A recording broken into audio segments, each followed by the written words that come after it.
Hello again, everyone, and welcome back to Reddit Aliens. I'm John, and we're here again with another 2-hour compilation. If you're listening alone, that's good. If you're listening with headphones, that is even better. So sit back, relax, and enjoy the stories. Don't forget to subscribe. Solo hikers of Reddit. What's the scariest thing that has ever happened to you on a hike? So I was hiking in Vermont, and I wanted to push myself to get to the next shelter. The guide said it was 5 miles away, but in reality it seemed double that. Anyway, I found myself caught in the dark, trying to follow the white paint marks on the rocks. The wind was howling, and I was starting to get scared I missed the shelter since it had been so long. Eventually, I made it to the shelter, only to find it was packed along with all the tent sites, so I had to go off the path to find a place to set up. I finally said F it and set up my tent in some area that had enough space. I fell asleep absolutely terrified the wind would knock a tree or large branch over. Here's the actual scary part. I woke up very early to what sounded like 2 people approaching my tent. I was off the path and away from the shelter. No one should have had a reason for being out there. They walked right up to my tent and stopped, not saying a single word. Then they split up, one going to each side. I had a little 3-inch blade which I pulled out. My food bag was outside, and I knew I couldn't continue without it, and I didn't want to die in my tent from someone I couldn't see, so I figured I'd pop my head out and get this over with. I quietly unzipped my tent and said, "Good morning." It wasn't people. It was 2 massive moose. Luckily, they looked young, and instead of turning me into paste, they both took off in the opposite directions. I swear I could feel the ground thud as they ran. I was so terrified they might come back, I packed everything up there and started hiking to the next shelter. Not quite hiking, but in August of 2019, I loaded a bunch of camping gear onto my bicycle and spent the better part of the next 7 months riding 5,300 miles around the US. I most often preferred to wild camp, so rather than staying in proper campgrounds, I would just find a place to disappear into the woods for the night. In late September, I was wild camping somewhere in rural Montana. I was quite a ways out there, far from the nearest town. I went off into the woods and set up camp. After using the last few minutes of sunlight to eat some dinner, brush my teeth and write in my journal, I lay down to get some sleep. Over the past month or so of sleeping in the woods, I had grown very accustomed to the nighttime sounds of the forest. The chirping of crickets and croaking of toads can be quite loud. There was always at least a slight breeze rustling the leaves of the trees.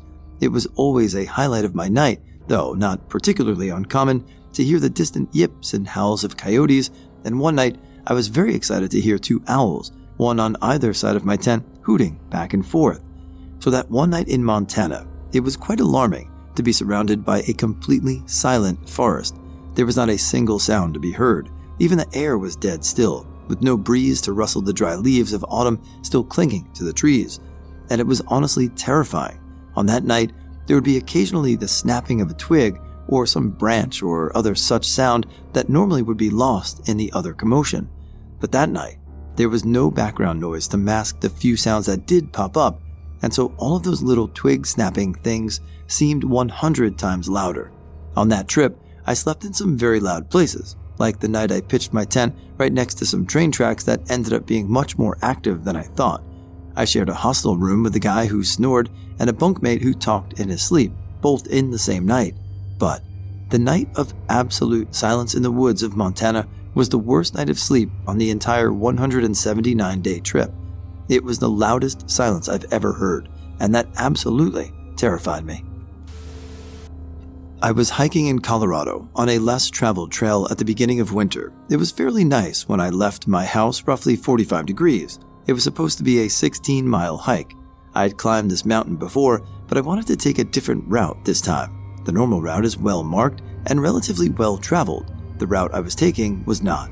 My dog and I are a few miles in, and it starts to snow. Just some flurries, not too unusual for Colorado. I'm pretty comfortable in the woods and an all-season hiker, no big deal. My dog is in front of me. She's pretty good at staying on a trail. We walk a few more miles, and it starts dumping snow. The trail completely disappears. In fact, I wasn't on a trail at all. I realized in my overconfidence that I didn't download a map or bring a paper one. I also realized I didn't tell anyone I was going hiking. I look around. I'm in the middle of the woods, no map, snow dumping, no idea where I am, no cell service. I was hiking uphill the whole time, so I continue climbing whatever mountain I'm on. I come up to a clearing, and I realize I can see the peak of the mountain I'm supposed to be on. I pull out my flint stick, which has a shitty little compass on the back of it, take an azimuth. I didn't want to use my phone in the off chance I needed to conserve battery. I dead reckon down the mountain towards the peak of the mountain I wanted to be on. I hiked for 3 miles through the snow until I finally hit a trail. The trail looks like it is generally going in the direction I want to travel, so I stay on it. I end up hitting a marker I recognize. I continue my hike and summit my mountain. At the top, I texted my friends, shared my location, and downloaded the map. Ended up being 22 miles, but still made it to dinner on time. Lesson learned, don't be an idiot. I camped alone for the first time ever last summer. I heard a series of gunshots in the middle of the night and was paranoid that someone at a site across the lake was massacring other campers. I resolved to get up and hike my butt back to the car if I could hear the gunshots getting closer. They didn't, and I somehow managed to sleep a little. I think it was just some drunk assholes. Then, the next morning, I step out of my tent to see a black bear walking straight towards me, like 30 to 40 feet away. It wasn't big, must have been young, so I yell and stomp and wave my hands in the air. It reluctantly turns and wanders off. I'm a 5'7", 125-pound woman. I was hiking the CDT in Colorado, about a day north of Dillon, Silverthorne, and was crossing a deep little creek that was giving me trouble. Another guy caught up to me and found a better crossing a little off the trail, so I used it. Talked to the guy for a bit and walked another mile or so and set up my camp. The other guy did too. In the morning, I left early and hiked up a steep slope and along a ridge where the other guy caught up to me and stuck with me like glue. He started talking about hiking the rest of the trail together, but I didn't want to, and I said I had stuff to do off the trail at various places further along. This guy didn't get it and started saying we could save money buying food together and planning meals and stuff. I said I was fine, how I was, and I was a picky eater anyway. I started changing my pace, going faster and slower, but I couldn't get rid of this guy. There's the brutal roadwork past Pettingill Peak that climbs a pass up towards Vasquez Mountain, and I bolted up there, but the guy was killing himself trying to keep up and started telling me I was being mean and should wait for him so we could hike together. I wanted nothing to do with this guy and kept going. But as I was hiking around Vasquez Peak, I stopped for a few seconds to grab food, and he caught up again. He started saying I was lucky he caught up in time for us to set up camp together, and started saying it would make more sense if we just set up one tent and shared it so there's less work, and it would be warmer. I have a one-person, lightweight, tiny tent.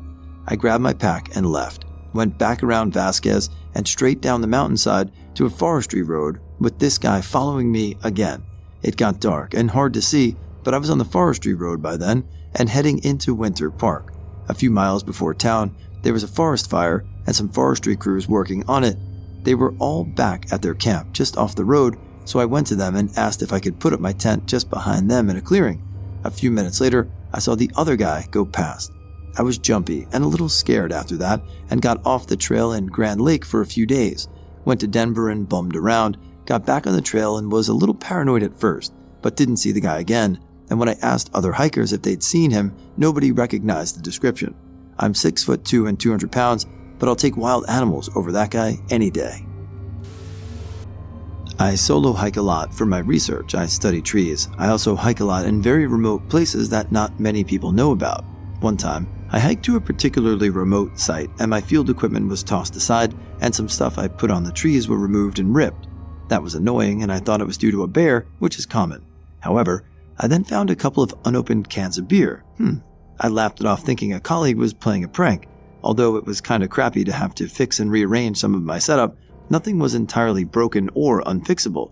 The next day, I hiked back to the research station. I asked around who left me the friendly beers.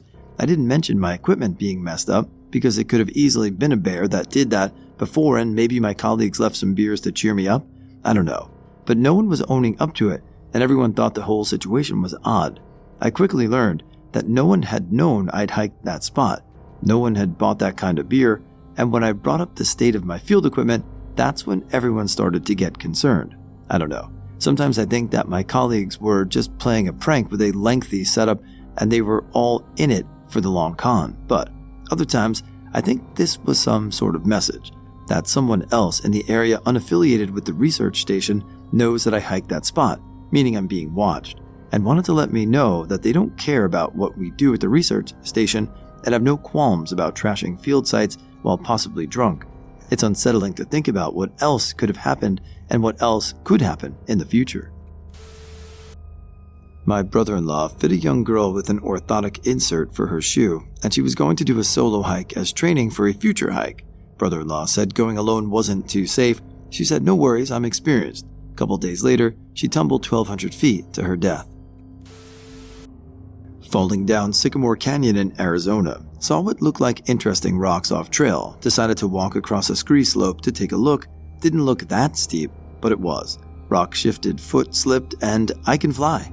The good thing about steep slopes is you don't hit too hard. Bad thing, you don't stop. And you get to fly again. Ended up upside down in a juniper with lots of scrapes and bruises, but nothing busted. Was not too far from the trailhead, so could limp out. But if I'd broken anything or been knocked out, it could have been bad. Not sure how far I fell, at least 30 feet. I'm more cautious now, especially on scree. I was hiking in a state where the wildlife can eat you, so I was carrying a revolver in a shoulder holster. Miles from civilization, basically on top of a glacier, a guy walking towards me on the trail suddenly pulls out a 1911 45 auto from his back waistband. I'm thinking the dude was going to pop a cap in my ass, and he had the drop on me. There was no way I could draw from my holster before he got a shot off, so I figure I'll play it cool. He walks right up to me with his pistol, with a smile on his face. "Hey, I'm carrying a 45. What are you carrying?" I didn't know whether to give this guy a hug and a kiss or kick him in the balls. He scared the living shit out of me.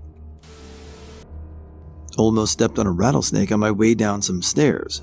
First and only time I've ever seen one. I was going down and all of a sudden from the left and behind I hear an angry hiss, as a sound I've never heard before. I look back and see nothing. Then I see a snake's head about 3 feet off the trail. I must have startled him and go to take a picture. In the picture I noticed the rattle right on the path next to where my foot came down. The picture is my third most popular post. Not scary in the traditional sense. I was day hiking, not alone, but rather with my dog, a greyhound. I tried to do a new area park or trail area every couple of weeks with him. We were in a new park area I was familiar with, and all I really had with me was a bottle of water and a small pocket knife. We came up on an area of the trail that was obviously a party area for kids. Trash, fire pit, broken bottles and cans. The smells of the area really got my dog's nose, and the rest of him interested, but I decided to backtrack, just too much stuff for him to get into. As I turned and went to reel him on his leash, term I used, not a retractable, he let out this blood-chilling yelp. He had a front and rear paw almost instantly covered in blood. I had not had him for very long, newly retired racing hound, and was just becoming familiar with the breed. They can be bleeders. I really panicked for a minute while he tried to go down on his side to lick his paws. I didn't want him to lay on something that could cut his side. Not knowing what else to do, I picked him up like a sack of flour and carried him back the way we came. I laid him down on some leaves and tried to clean his paw. He was not having any of it, and eventually saw that he had a piece of bottle glass between paw and pad on his right front and rear paws. I plucked them out. Maybe not the best idea, and tore up my t-shirt to staunch the bleeding. It was toast from carrying him and just a few dozen feet with him struggling anyway. I was about a mile from the trailhead, which was parked with a playground, and just picked him up and started moving. I had not seen a soul on the trail before or after. When I came to the trailhead, I must have been a sight. A few parents from the playground and kids came over to see why a shirtless, kind of bloody guy was carrying a 75-pound fawn, their first impression, out of the woods. One guy helped me get my dog in the back of my SUV, where I had some towels to lay him on. He was still bleeding, and I wanted to get him to the emergency vet, but I had a whiteout event from adrenaline wearing off after my jog through the woods with my not small dog in my arms, using muscles in a way I was not used to. Kids were crying, folks asking if we needed a ride to the local vet. This was just before smartphones really took off, and just needed a minute before starting the car. All this time, after he realized he was getting a free ride and lots of attention, my dog never made a peep. The emergency vet managed to clean and pack his cuts, which were pretty deep, and my dog got pampered more than usual by my girlfriend at the time, now wife, when we got home. Screwed up thing is I had to go back the next day to check out the site where the glass was. It was a personal mission, because I could not believe I walked my dog into that. That stuff was sticking out of the trail like little punji sticks. Someone had gone to the trouble of actually burying it with long shards about an inch out of the ground for several yards all along the trail. It was a county park, so I called the county police to let them know and pretty much stayed away from that park from then on. I've done a lot of solo hiking and backpacking, but that whole 90-minute ordeal, dog cut, carry, drive, and vet triage, was what I recall as the scariest thing I had experienced on a trail. What was your creepiest glitch in the Matrix experience? So there I was, at 8 years old in a swimming pool, drowning my dumb ass off. I was really weak because I had been swimming the whole day. I decided to sink to the bottom of the deep end. When I tried to swim back up, I just couldn't make it to the surface. So I'm like half freaking out and half, well, shit, I guess I'll die, when I reach my breaking point and gasp in a bunch of air. I'm sitting at the bottom of the pool and I'm breathing like it's no problem. I ended up swimming all the way back to the shallow end of the pool and climbing out that way, then collapsed and started choking and puking up a bunch of water. I'm pretty sure my brain just broke and I was breathing water, but I thought it was air and I somehow didn't die and made it all the way along the length of the pool and out before I noticed what was happening. It's the only explanation that makes any sense to me. When I was younger, somewhere around 10 years old, 1984 or so, on a Friday, Saturday nights, they had a few hours where they'd show music videos. I would use my Jambox to record the music, and I would play like I was a DJ between songs. Also, I'd introduce the bands, etc. So, I'd give like the weather and time stuff like that. Fast forward 20 years later, I was 30 years old, newly divorced. No idea what I wanted to do next, so my mother said, come visit a while till you figure things out. At some point, I'm putting things away into the closet, and I noticed a couple of boxes on the floor with some of my old stuff in it. So I get on the floor and dig through. There's old pictures, love letters from junior high school girlfriends, etc. And then I see the cassettes, so I grabbed them. My mother also kept an old stereo of mine. That thing was probably 20 years old, but it had dual cassettes, lol. So I popped one of them in. I recognized it right away. It was me playing DJ. So I'm sitting there listening, of course laughing and cringing. I'm sitting on the floor with my back against the bed, looking straight at the stereo. My younger self as the DJ gives the time, and as I'm staring at the stereo in present day, the digital clock reads down to the minute the exact same time. Freaked me the fuck out. My arm hairs are standing up just remembering this. The worst part was, I ran into the living room like a kid, explaining to my mother what just happened, and she's like, oh wow, that's something. LOL, it was amazing to me anyways. Wife and I went to eat at a restaurant. We parked in a big lot, one spot to the right of a school bus. I remember taking note of it because it had a sign posted in the window saying, this bus has been checked for sleeping children, so it was a little bit memorable to me. We went inside, ate, came back out half an hour later, and our car was gone. School bus was still there, car wasn't. We freaked out, thought our car was stolen until we saw it, parked 4 spots to the left of the school bus. Checked it with the key fob. It was our car. It was a rental, so we weren't sure at first. We thought either the school bus driver had played a prank on us and moved the bus, or someone had stolen the car and reparked it a few spots over. But right then the bus driver and her partner came out and we asked if they had moved the bus, and she very indifferently said no. No explanation made any sense, and to this day I am completely mystified as to what happened. One day, while buying tobacco in a tiny shop, I just went blind. I saw the fireworks, like when you rub your eyes, appearing at the edge of my vision. It quickly grew, and after 1 to 2 seconds, it covered my full field of view. A nice person helped me out, and I sat on the stairs in front of the shop for 5 to 10 minutes. Only after that time, my vision came back. No drugs were involved. I wasn't severely dehydrated and not severely hungry, although my food intake is rather low-end unhealthy, a truly frightening experience.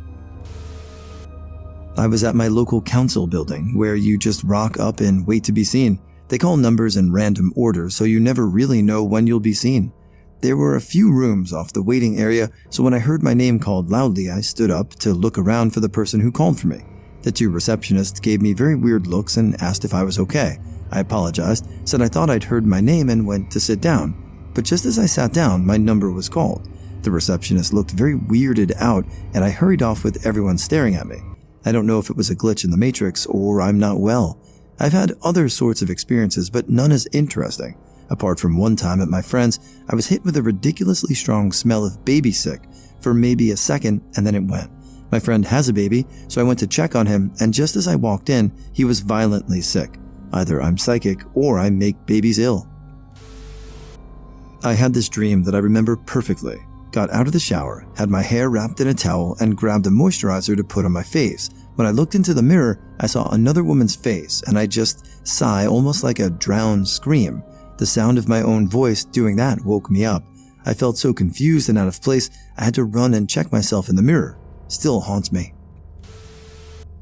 So my sister goes to Europe for a couple of months, and 2 weeks after she leaves, I have a dream where she's pregnant and tells me to feel the baby kicking. I wake up and immediately realize that she's having a baby, 100% sure. 2 months later, she arrives, and we are all having a welcome back family dinner, and I didn't realize it was a dream, so I ask her how she's adapting to her new state. She gets petrified and asks me what state. Pregnancy, you dumbass. She then tells me that she and her boyfriend just bought the test and they were going to do it after dinner. 7 months later, she gave birth to my beautiful niece, Daisy. We took care of a young man in a nursing home where I worked, a quadriplegic with a tracheostomy. He was unresponsive a great deal of the time. He could sometimes respond by blinking when asked a question, but generally he was unable to communicate. He had been sent out to a hospital and had been there for a couple of weeks. I had a dream one night. In my dream, he was walking around his room at the nursing home and was very happy and excited. He was packing a duffel bag and told me, "Hey, I'm going home, I can't wait." Less than a week later, we learned he passed away at the hospital. When I was 7, I had this strange dream. I was at my house toying around when a boy came inside and started to look at me. He knew my name. He knew my parents' and my brother's names. He knew literally everything about us. Also, a couple of things that I didn't know at the time, like that a couple of years before my birth, my parents were living elsewhere, and that our dog was buried in our garden. Olaf, the dog, actually died a couple of months before my birth. He just stayed there and told me those things while I was staring at him, terrified but calm at the same time. It was quite familiar despite being a stranger to me. We talked a little bit. I asked him who he is and why he was there, but he never answered. He said nothing for a while, looked around and smiled at me. He looked so kind in the exact moment, so peaceful and so, I don't know how to describe it. He was calm, friendly when he said bye and left. I woke up and never mentioned to anyone. I was around 16 when I first discovered that my mom lost her first son a couple of weeks before the end of the pregnancy. Had to go to the hospital to basically give birth to a dead newborn. She fell in a deep state of depression, and it was a very rough time for her. I discovered that everything that boy said that night was true, that our dog was in our garden, and that my parents moved from their previous house when my brother was about 2 years old. I sometimes wonder about him. After dating my now wife for a few months, we realized we both liked the band Skillet and had been to see them in concert. Upon comparing our Facebook photos, we noticed something strange. The same security guard in the same spot, in the same theater in the same city on the same day.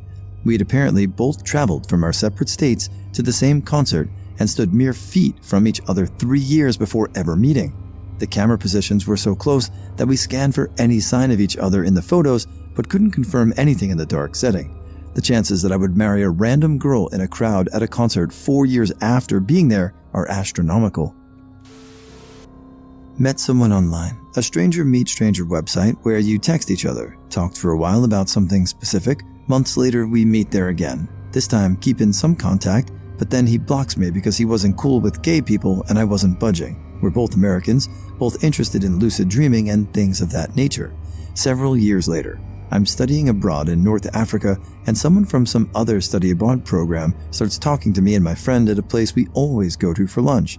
He's introducing himself and asking for our numbers, and I say, the only other person I knew with this name also lived in the city you were from.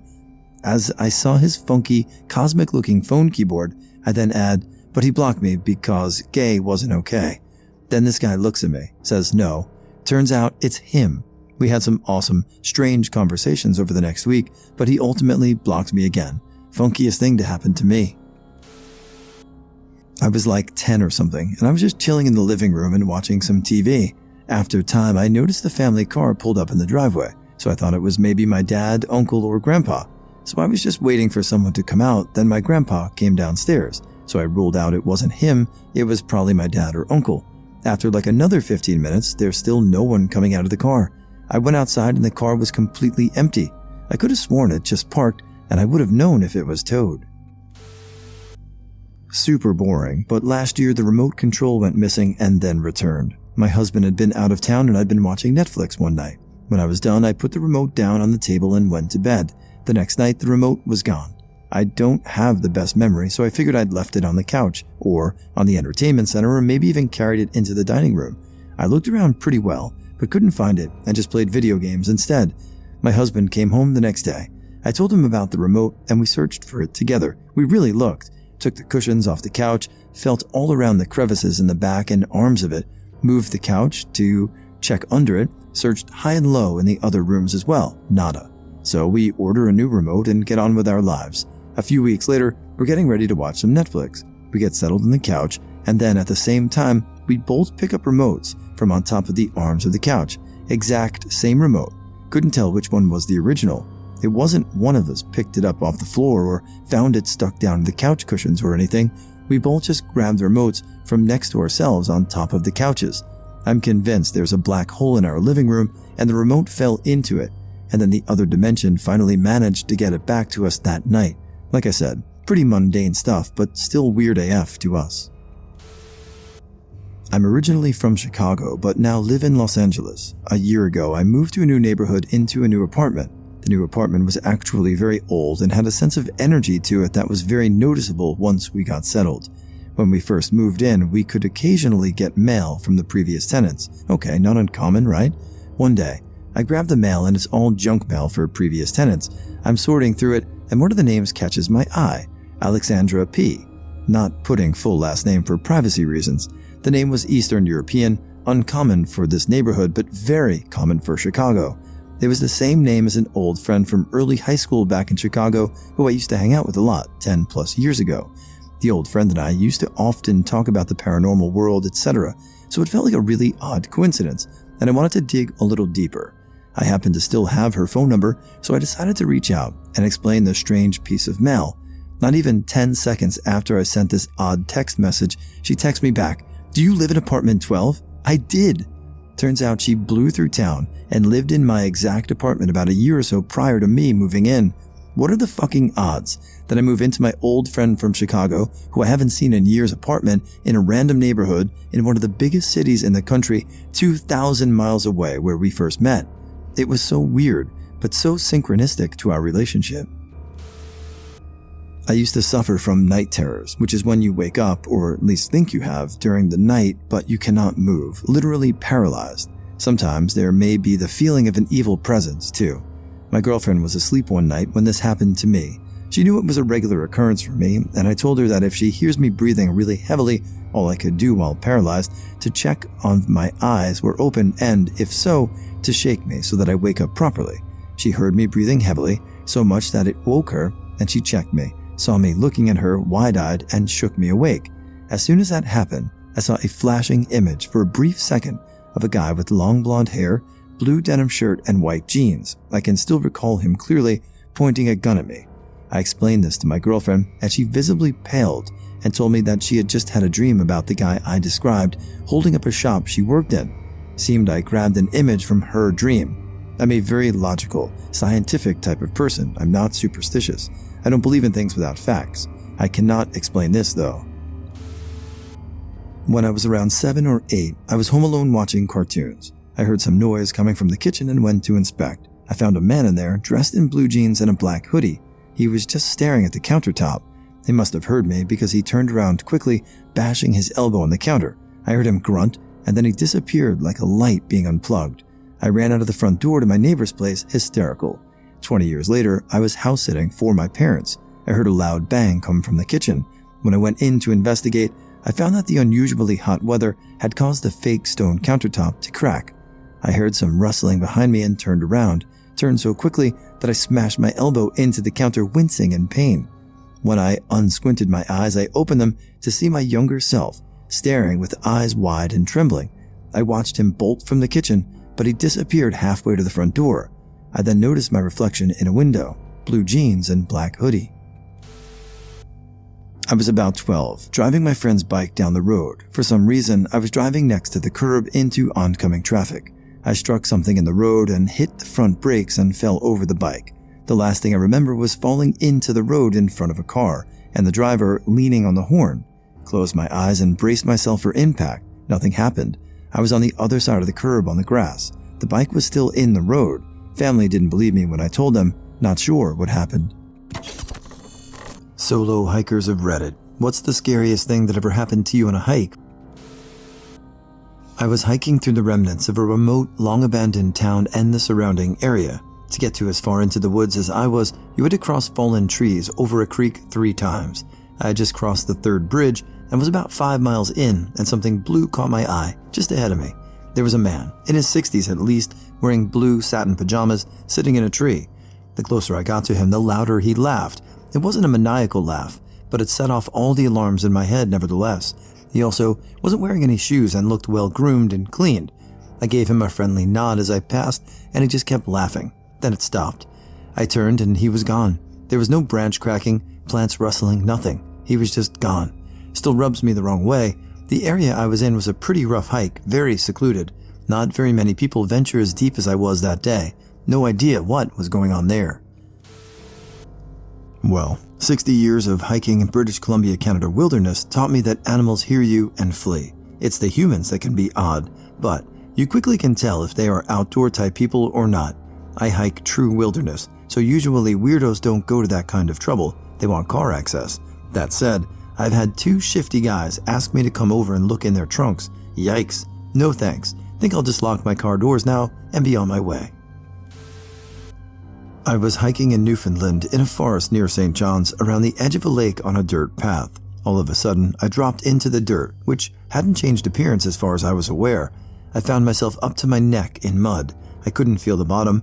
The only thing keeping me up were my 2 packs, one on the front and one on the back. Unfortunately, when I fell in, I was pushed forward on top of my front pack and the straps stopped me getting the backpack off, which was kind of forcing me into the mud.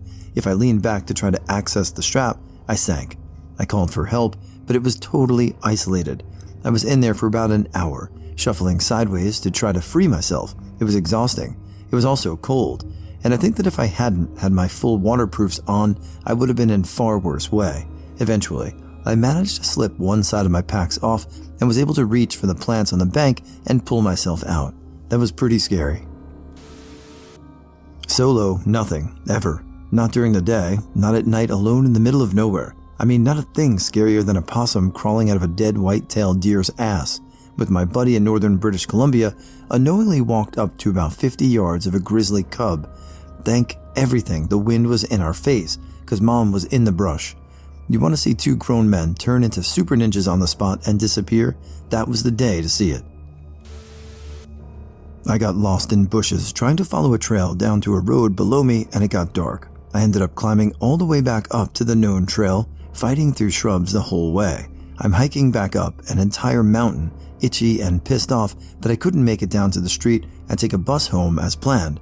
Just as I get to the top of the mountain and I find the biggest porcupine I've ever seen blocking the trail, I just about stumbled into it in the dark. Oh boy, I was born and raised in the Colorado backcountry and we did nothing but camp while growing up. Some highlights. Had a bear walk right past me while I was 12-ish, hiding behind the only tree on a windswept mountain slope. Had my mountaineering axe start humming and the hairs on my neck stand up while summiting a high mountain. Never had the white flash though. Through hiking the Colorado Trail with my brother, we came upon this weird, what looked like a dog breeding camp in the valley below us. Maybe 15 big dogs, all of them absolutely freaking out. But not at us. At something on the opposite side of the valley. Like straight out of a horror movie type of barking and cage pacing. We observed the camp for 20 minutes or so, never saw a soul, got the fuck out of there. Other commenters have spoken about the heebie-jeebie spots. Yeah, I know what you mean. I firmly believe supernatural stuff is horseshit, but you'd be surprised what your brain starts believing 10 to 20 miles into the backcountry when it gets real quiet. Not scary in a bad way, but legitimately startled me. Was hiking in our local metro park and saw a loose dog walk out of the overgrowth maybe 10 to 15 feet in front of me. Hey puppy, I thought. Then I realized it wasn't a dog. It was a coyote. Mr. Coyote just sat on the trail, looked at me briefly like, then went down to the creek for a drink. I've never seen a wild coyote in person here, though I've known they're around. I imagine it knew that I was there long before I saw him. Hiking through the UP in Michigan, the trail was in much worse condition than I had been led to believe and essentially disappeared about 20 miles into a 90-mile trip. I had the time and was pretty confident in my navigation skills, so I decided to bushwhack it. Day 3, weather took a turn for the worse, and it started raining non-stop. No choice but to keep hiking. Everything is wet and miserable. Come to a river that feeds into a lake. There's supposed to be a bridge over it. Bridge is gone. Washed away years ago by the looks of it.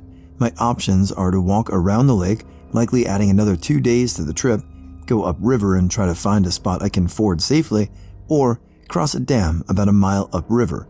I'm already running low on food and don't want to add 2 more days. The river runs deep and the rain is only feeding it more, so I decided to try the dam.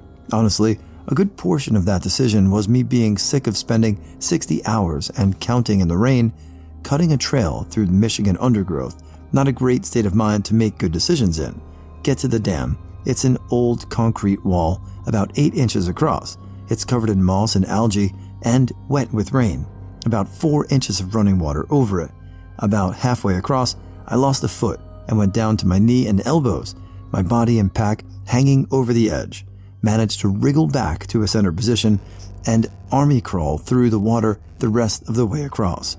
Ended up running into a woman who homesteaded out in the middle of the wilderness, and she was kind enough to give me a hot meal and point me to a 2-track that got me to my takeout point a solid day earlier than I would have otherwise. Turned out okay, but I really don't know what would have happened if I had fallen off the dam. I probably would have had to ditch my pack to get out of the water, and no telling if I could have recovered it or even escaped it in time. I used to get up and hike to get to the top of this mountain by sunrise. Sunrise was really early that time of year, so I'd pull into the place in pitch dark, nobody else ever around, and start hiking at like 4 a.m. Very silent and kinda spooky, because I knew people could have seen me drive up, but I couldn't see them. Anyway, I was on the trail and I looked back for some reason and saw a very small blue light. Realized it was like the light of a Bluetooth headset where someone had just been very silently walking behind me. Turned out to be totally fine, just another hiker, but the time it took for them to catch up with me, I realized how completely isolated and vulnerable I was and how stupid to be hiking at that time of night by myself. Was exploring and found a World War I era army base. Place wasn't overly spooky, but there were lots of tunnels around to explore. Followed one into the bottom of a munitions bunker. On the return trip through the tunnel, I froze. There was a figure standing at the end of the tunnel, and that was the only way out. My buddy I was with came up behind me and said it was just a painting. He saw it on the way in. On further inspection, I saw that it was in fact a painting. Whoever that graffiti artist is owes me a new pair of pants, because I sure shit them. Solo hiking up a 14er here in Colorado, was traversing a couloir and started a slow slip of the stones underfoot. This slide quickly ran up the gully, and despite having a helmet and shatterproof glasses on, a small billiards ball-sized rock cracked my forehead. Got stabilized, and luckily it didn't have enough mass to create a brain injury, but fuck, it was a quick bleeding cut. Had a clotting pad luckily, stuck that under a beanie, and did a duct tape compression around all that. 3-hour hike out and 2-hour drive to an ER. Friends called me Harry Potter for a while after. That's one hiking scar. My other one is a 1/4-inch chunk taken out of my shin by a boulder someone dislodged on me. Ouch. I got turned around and went the wrong way. The ranch owners had a dog who often went on group hikes with them. He saw me and started barking wildly at me. I ignored it and continued onwards into this group of trees. Turns out it was nothing but muddy patches, and I fell a good 3 times in the mud because I didn't have good shoes. It was my first real solo hike, and so a good learning lesson. Turns out the dog was warning me I was going the wrong way. Luckily I found my way back, albeit sore and muddy. Could have been a lot worse. I wanted to go for a short 5-mile hike with my non-confrontational and overly friendly husky to a local SoCal spot, and rather than take the normal trail, thought I would try the trail that leaves the park. You are now leaving National Park signage that looped around a reservoir. As I near the end of the park trail, there was a man up ahead sitting down, drinking a beer in jeans and not hiking shoes or attire. Red flag for me. He sees me coming, stands up and starts walking towards me, and I turn around immediately. My husky, however, wants pets and to say hi. No one else is around because nobody takes this trail, and he tries asking me where I'm going, where I'm from, and other weird questions to get me to stay. I was hiking on a weekday, so the trail was pretty empty. I was scared. I started up the mountain, and he was following me up a pretty gnarly hike in jeans and regular shoes. I found a spot where the trail split. One path continued up the mountain, one went back down, with brush in the middle. So I jumped far into the brush to hide while he chose a path and kept up the mountain, thinking I kept descending. As soon as he was out of sight, I descended the way I came and hightailed it out of there. I had a knife and pepper spray, but never want to come to a point to have to use it. My Husky is useless as far as protection. My lab mix would have gone ballistic. I don't hike without my boyfriend now, as my lab is 14 years old. Scrambling up a moorland stream, I came upon a 10-foot waterfall. No biggie, that's what I'm here for. Set off it and realized it was ever so slightly bulging out, so I had to really commit to climbing over it. Just as I reached the point of no return and fully committed, the rock I grabbed came loose. Followed by half the banking, it all crumbled and fell apart literally under my feet, and I slid backwards into a pool of water at the bottom. I went fully under the water and had to wriggle my rucksack off as it was pulling me under. After catching my breath, I realized that nobody knew exactly where I was. In fact, if I had actually followed the wrong stream, but hadn't realized it yet, so I didn't fully know where I was. It was only when I reached the end of the stream and saw features I shouldn't be able to see that I realized my mistake. It was a long, wet walk back home, but I was just glad to be walking myself out, not being carried out by a rescue team. Happened in Northwest Ireland. Came upon a house in the middle of a field, tiny fenced garden around it.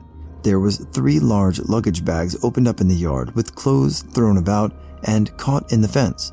There was also a little car, no signs of life in the small house. It's hard to stress how in the middle of nowhere this house was. Naturally curious, I approached. I got to within about 10 meters of the car when this woman pops up from laying down in the back seat. This was in the middle of the day.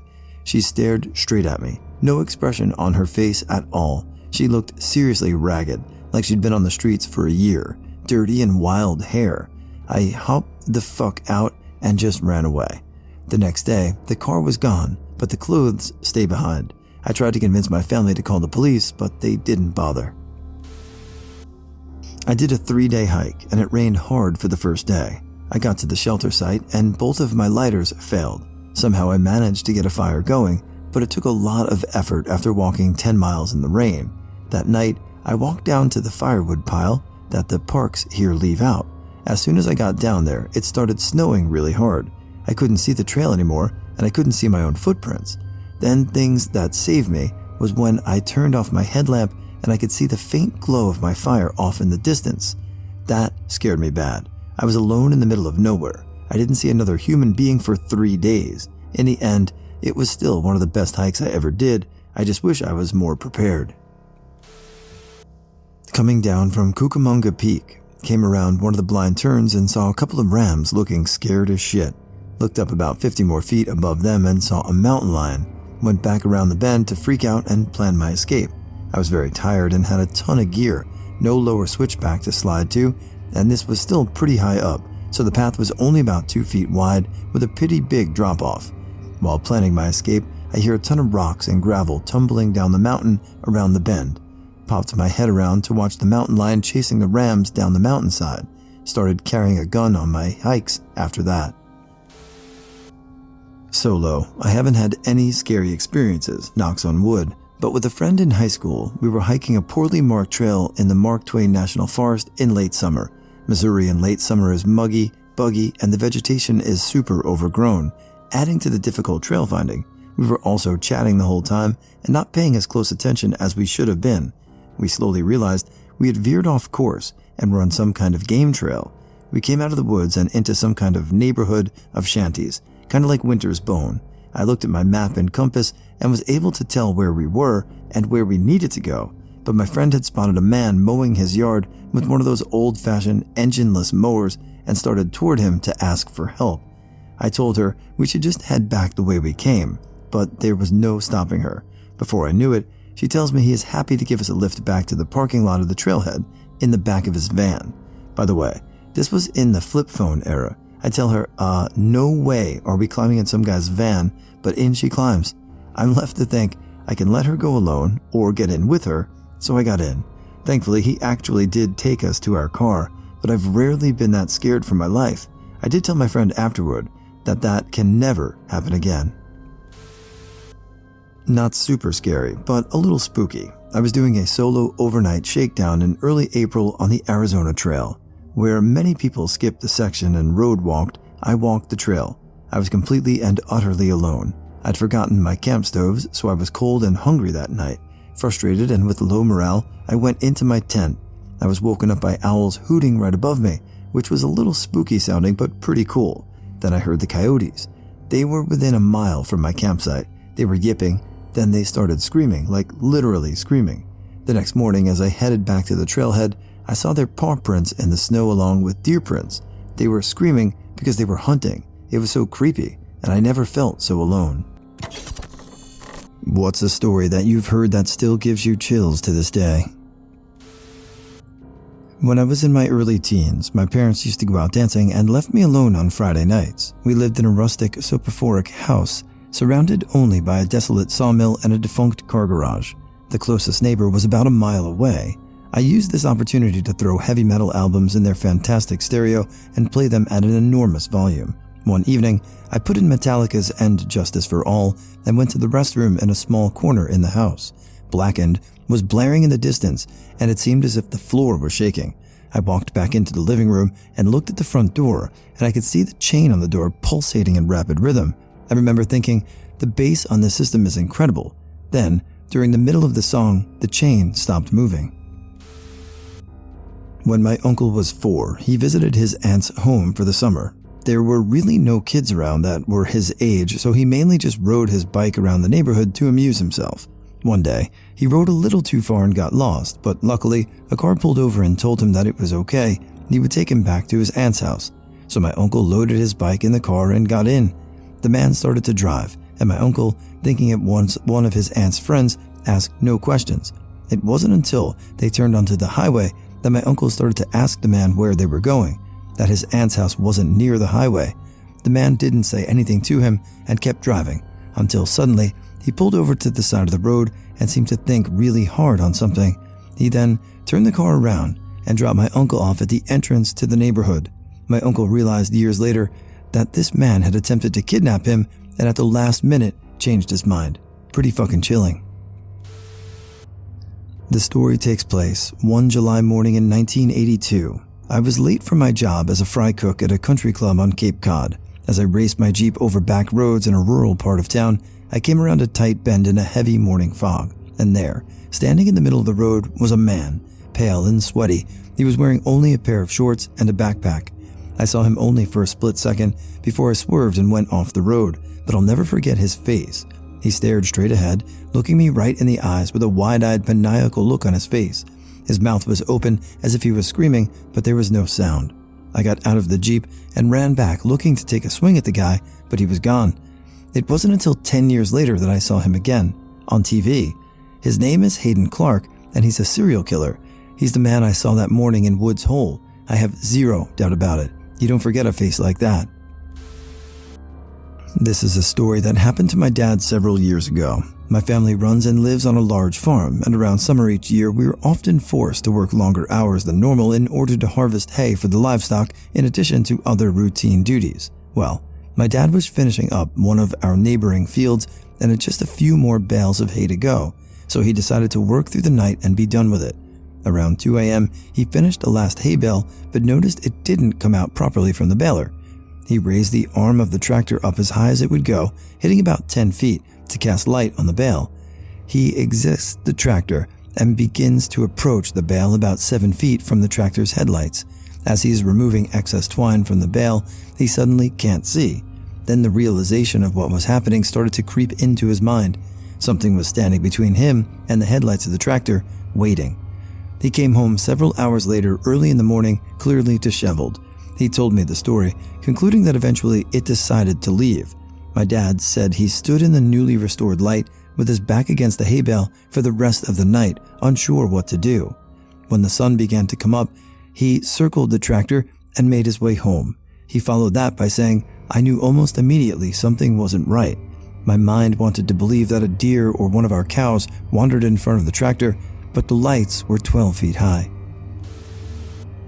This is a story about my dad. One day when he was young, about 10 to 12 maybe, he was playing outside near a small river with a friend. He lived in southern Wisconsin, so it was probably cold as fuck. While playing, they noticed something strange in the water. It's a capsized canoe, with two guys who were probably fishing, hanging on for dear life in the freezing water. He says they had already turned sort of bluish and could barely talk. So the two kids get the men out of there and essentially save their lives. It's a big thing in their town. There's a story about it in the local paper and everything. Everyone is happy. Fast forward about 5 years. My dad is on his way to a concert in Chicago with one of his buddies, the same kid as above, in his new car. Of course, they were young and stupid and it was the 70s, so who the fuck wears a seatbelt, right?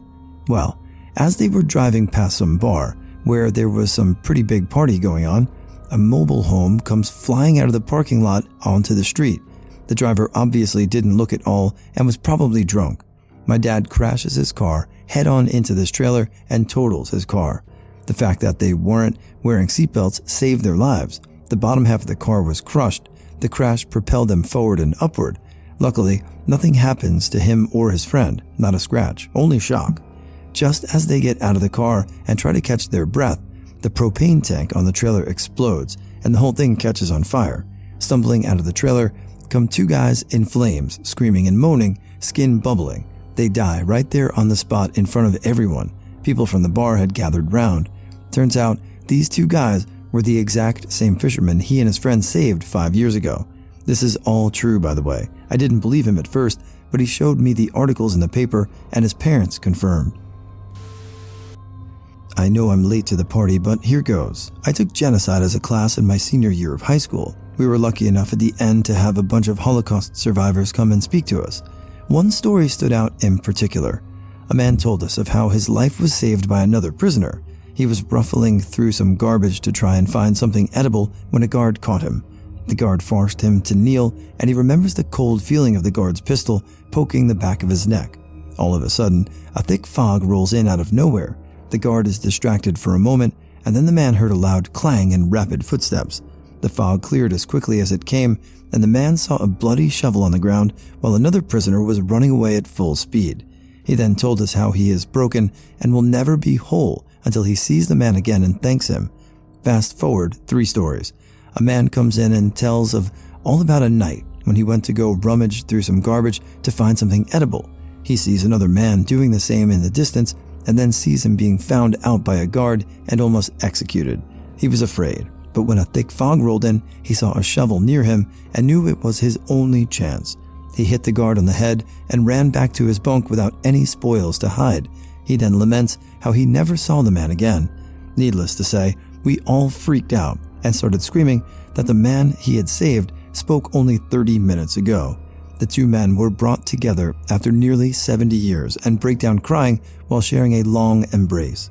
Turns out they've been living only 4 miles from each other for the past 40 years. I love a happy ending. I'm a funeral director, and one day we had a man come in who lost his teenage daughter. She was a daddy's girl through and through, so he was pretty torn up about her passing. He bought her the best that money could buy, nice casket, a good vault, etc. But after she was interred, he kept having these nightmares that his daughter was drowning, in a bathtub, in the ocean, when a car she was in careened off of a bridge. They were a bit different every time, but the message was always the same. In every dream, he could hear her screaming, "Daddy, help me, I'm drowning." Now keep in mind, drowning had nothing to do with her cause of death. At first, he thought he was just grieving, but the nightmares wouldn't let up. He came back to us, and after explaining the situation, we got a permit to disinter her and move her to another cemetery. When the diggers removed the lid off of her vault, which, by the way, is supposed to keep water out, it was filled to the brim with water. After she was moved, he stopped having nightmares. A 16-year-old girl is house-sitting for a family friend. Late one night, when she's all alone, she hears a weird noise coming from the basement. The noise won't stop, but because she is by herself, she decides not to go down to the basement as fear begins to creep into her mind. She calls 911 and explains her story and tells them not to rush as it is probably nothing. Within 2 minutes, several cops are at the door. 4 cops make their way down into the basement and one stays with the girl outside. She hears yelling, and moments later, a deranged-looking man is brought up with police. He was found sitting on the washer banging a machete between the washer and dryer, trying to lure her down. She asks how they knew he was down there, and they said when she called the police and hung up the phone, the operator heard a second click. He was listening. About 15 years ago, I was 17 and in high school in Seattle. I hung out with a lot of people who smoke or drank, but didn't really join in too often. My parents were okay with it, but basically made me realize I didn't need it. That didn't mean I didn't participate occasionally. One night, I was with a few friends from our soccer team. They wanted to smoke before we all had to go home since it was a school night. We went to Volunteer Park on Capitol Hill. There are a lot of trees on the west side of the road, there where you can go do things people don't want to be seen doing. Everything was normal, giggling, excited kids smoking some weed, no big deal. I took a hit off the blunt, but because my parents were picking me up, I decided to go cop watch. I just wanted to hit it once, go home and play some video games, but still be cool. No big deal. I told them I was going to go out and make sure no cops came. They might have paid attention or they might not. Normal shit, no big deal. At the park, there are these evergreen trees that have these really low-hanging branches that make it really easy to get 20+ feet up in them. Imagine a really fat, reasonable-sized Christmas tree, but without all the branches blocking the view. I climbed up one of those and relaxed and looked at the Space Needle. What a great night. Then I heard some branches snapping below me, and I saw a guy standing there. He was staring where my friends were. I looked past him about 25 feet, and there was another guy standing there and a few more. I looked to my other side, and there were more guys standing there, about 15 total, in a semicircle around where I thought my friends were. This was about 11 p.m. No reason for a group of them there. I didn't move. This wasn't some community cop shit or even cops. I waited for what seemed like forever, slowly climbed down, and dropped and sprinted as fast as I could toward the greenhouse. About 50 feet away, I saw my friends running out of the woods back where I thought they were. They said someone tried to grab one of them on the way out. The girl screamed as the guy grabbed my friend, and they all ran. No reason. So sketchy. I've heard about people disappearing from Seattle parks before. Fuck that shit. Be careful, high schoolers in Seattle, just trying to have some fun. I read the memoirs of a North Korean concentration camp survivor. I've read that kind of stuff before, and while I obviously got the chills from reading what they did to him in the camp, what really got to me, though, is that he was put in the camp after his own children ratted him out, 4 and 6 or something. His crime was being individualistic and not putting the collective first. He tried to feed his own family with earthworms he collected. He should have shared them with the collective.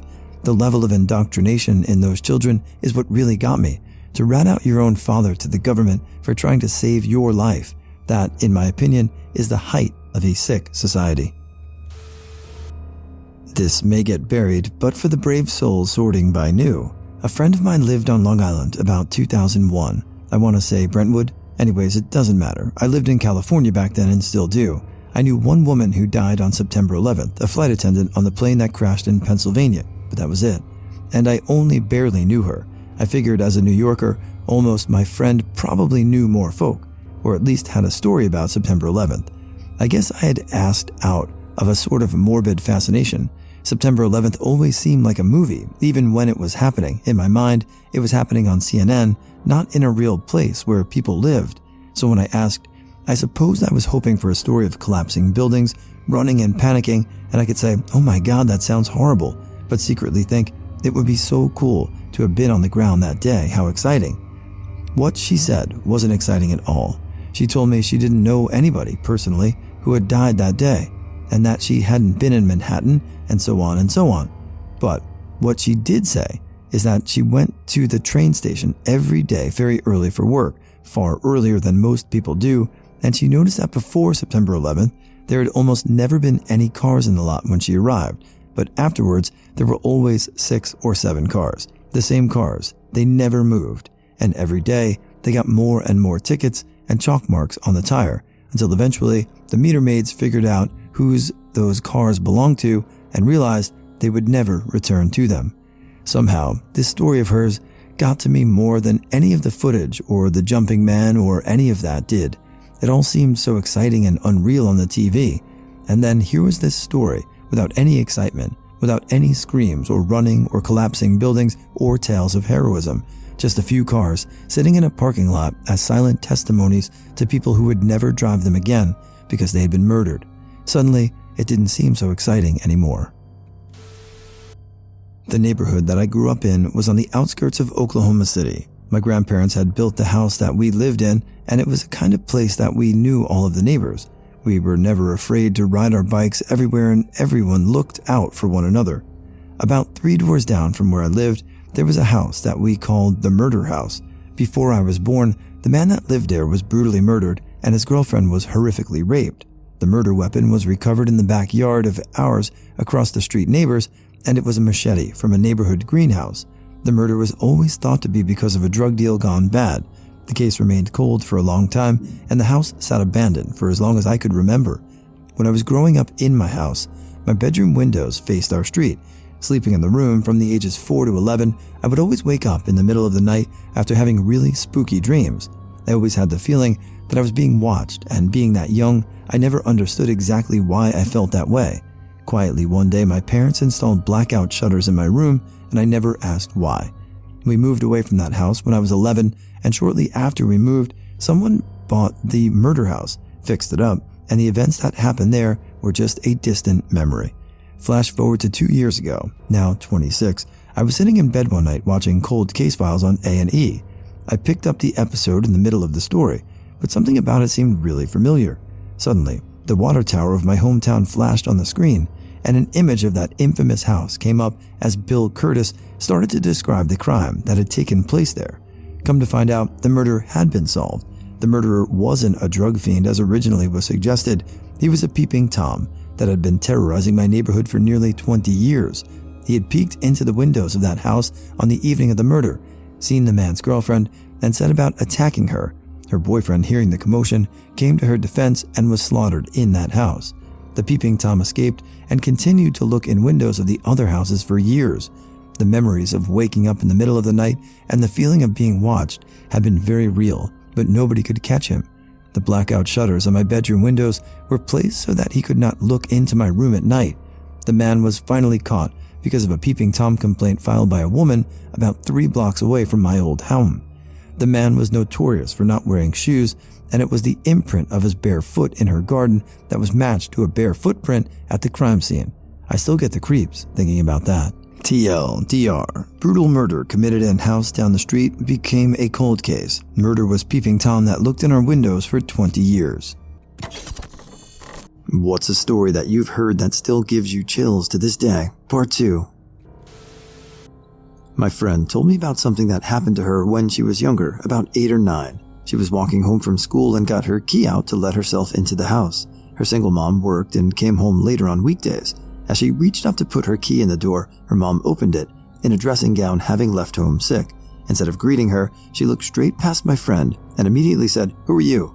My friend turned around, and a man in a long coat hurried back down the path and down the street. Being ill that day had potentially saved her daughter from something potentially horrible happening to her. My uncle is a firefighter. He always has horrific tales to tell. One still sticks with me. He was first on the scene of a car accident. A log fell off of a big transport truck and hit the car following it. The log sheared off the top of the car. Inside was a mom, dad, and child in the back seat. The child was lying down and sleeping when the accident happened. He awoke to the crashing of the car, only to see his parents' lifeless bodies still in their seats with no heads. That child will never be the same. I worked as a vet tech a couple of years ago, and this man came in to put down his old dog. Standard euthanasia protocol was used. Get a basic history, ask if they want to be present, etc. As a coworker of mine asked the "do you want to be present" part, he responded with yes, because I lost both of my boys last week and I wasn't there for them, and I'll be damned if I'm not there to send off my last living family member. Both of his boys were later found out died overseas. After hearing this, our whole staff went into that euthanasia room and just hugged this man and his dog several minutes past his dog moving on. Out of my years in the field, I've never heard such a heartbroken man to lose his animal. When I was 13, my dad was taken to hospital and my mother joined him, leaving me in the house alone sleeping. When they came back, they noticed handprints on all the downstairs windows of the house and snow trodden in the porch. They searched the house and nobody was there. The next day, we find out our next-door neighbor was murdered. I know it's not that scary, but when I think how close I came to possibly being murdered or worse, it sends chills down my spine. My grandfather's second wife was a sleepwalker. the kind that would get out of bed and do things like make a sandwich in the kitchen. My grandfather became used to it, and whenever he woke up in the middle of the night and she wasn't in bed beside him, he would find her and gently lead her back to bed without waking her up, just as he had been advised. But one night, he wakes up and she isn't lying in bed, but instead sitting on the edge of the bed, her back turned to him. He calls her name to ask what's wrong, but she doesn't answer, and he realizes she must be asleep. He can tell that she's doing something, holding something in her lap, but he can't see what it is. He sits up, looks over her shoulder, and sees what she's doing, still in her sleep, loading his revolver. When I was maybe 4 and my sister was almost 1, my parents had been divorced a few months, and my mother was driving us from Las Vegas to Wichita to see our grandparents. At one gas station on the way, this man came up to the car and told my mother, "I hate to see a single mother traveling alone, and I noticed we're headed in the same direction. Do you want me to follow you for a while to make sure you're safe?" She politely said no thanks and drove off. At our next stop for gas, he again came under the guise of checking on us. He had been following us since the last stop. While he was talking to my mother, his sport coat blew open and I saw a gun tucked in his pants. After she again told the man we were fine, she left, and I told her what I saw. While she was driving, she wrote a note to give to the next gas station attendant saying who we were, where we were planning on spending the night, and that this creepy dude was following us and what he looked like. Could you please call the law in, I don't remember what town it was, and have them waiting at the hotel. When we got to the next stop, Mom raced in, handed the clerk the note, and sped off with us. We got to the hotel, and the manager had the cops waiting in one room and gave us another room with a pizza and a pop. The man showed up, asked if this is his wife and kids, had checked in yet, and what room they were in. The manager gave him the key to one with the police in it. They questioned him and found out he was a convicted rapist and also had a warrant out, so he was arrested. When Chinese flag bearer and basketball phenom Yao Ming walked through the national stadium during the opening ceremony of the Olympics, there was so much commotion where I was that I neglected to find out more about the little boy that was walking with him. It was Lin Hao, a 9-year-old who survived the deadly earthquake in Sichuan in May. It's interesting how this tribute to the earthquake by opening ceremony director Zhang Yimou has been covered by the international press. Many Western news outlets reported that Lin was an earthquake survivor, but they failed to mention that the little boy, who was attending the Yuji primary school in quake epicenter Wenchuan County, not only survived, but after getting out of his classroom, went back into the rubble to pull 2 classmates out to safety. During his rescue, he was hit by falling rubble and suffered injuries on his head and arms. It's also been reported that while his classmates, 10 survivors of 32 students, were waiting for help, he encouraged them to sing songs to keep their spirits up. When he was asked why he risked his life, he said, "I was the hall monitor. It was my job to look after my classmates." A friend of mine was a bike messenger in Chicago. He was rowdy, even for that line of work, known to kick cars that cut him off and the like. He apparently got into a confrontation with someone in an SUV about 10 years ago. The driver literally runs him down and plows right over him. The guy drove off and nobody managed to get the license plate number or a good description of the vehicle or the driver. The EMTs roll my dead friend over and he's cradling this guy's front plate in both arms like a football. I got chills even writing it.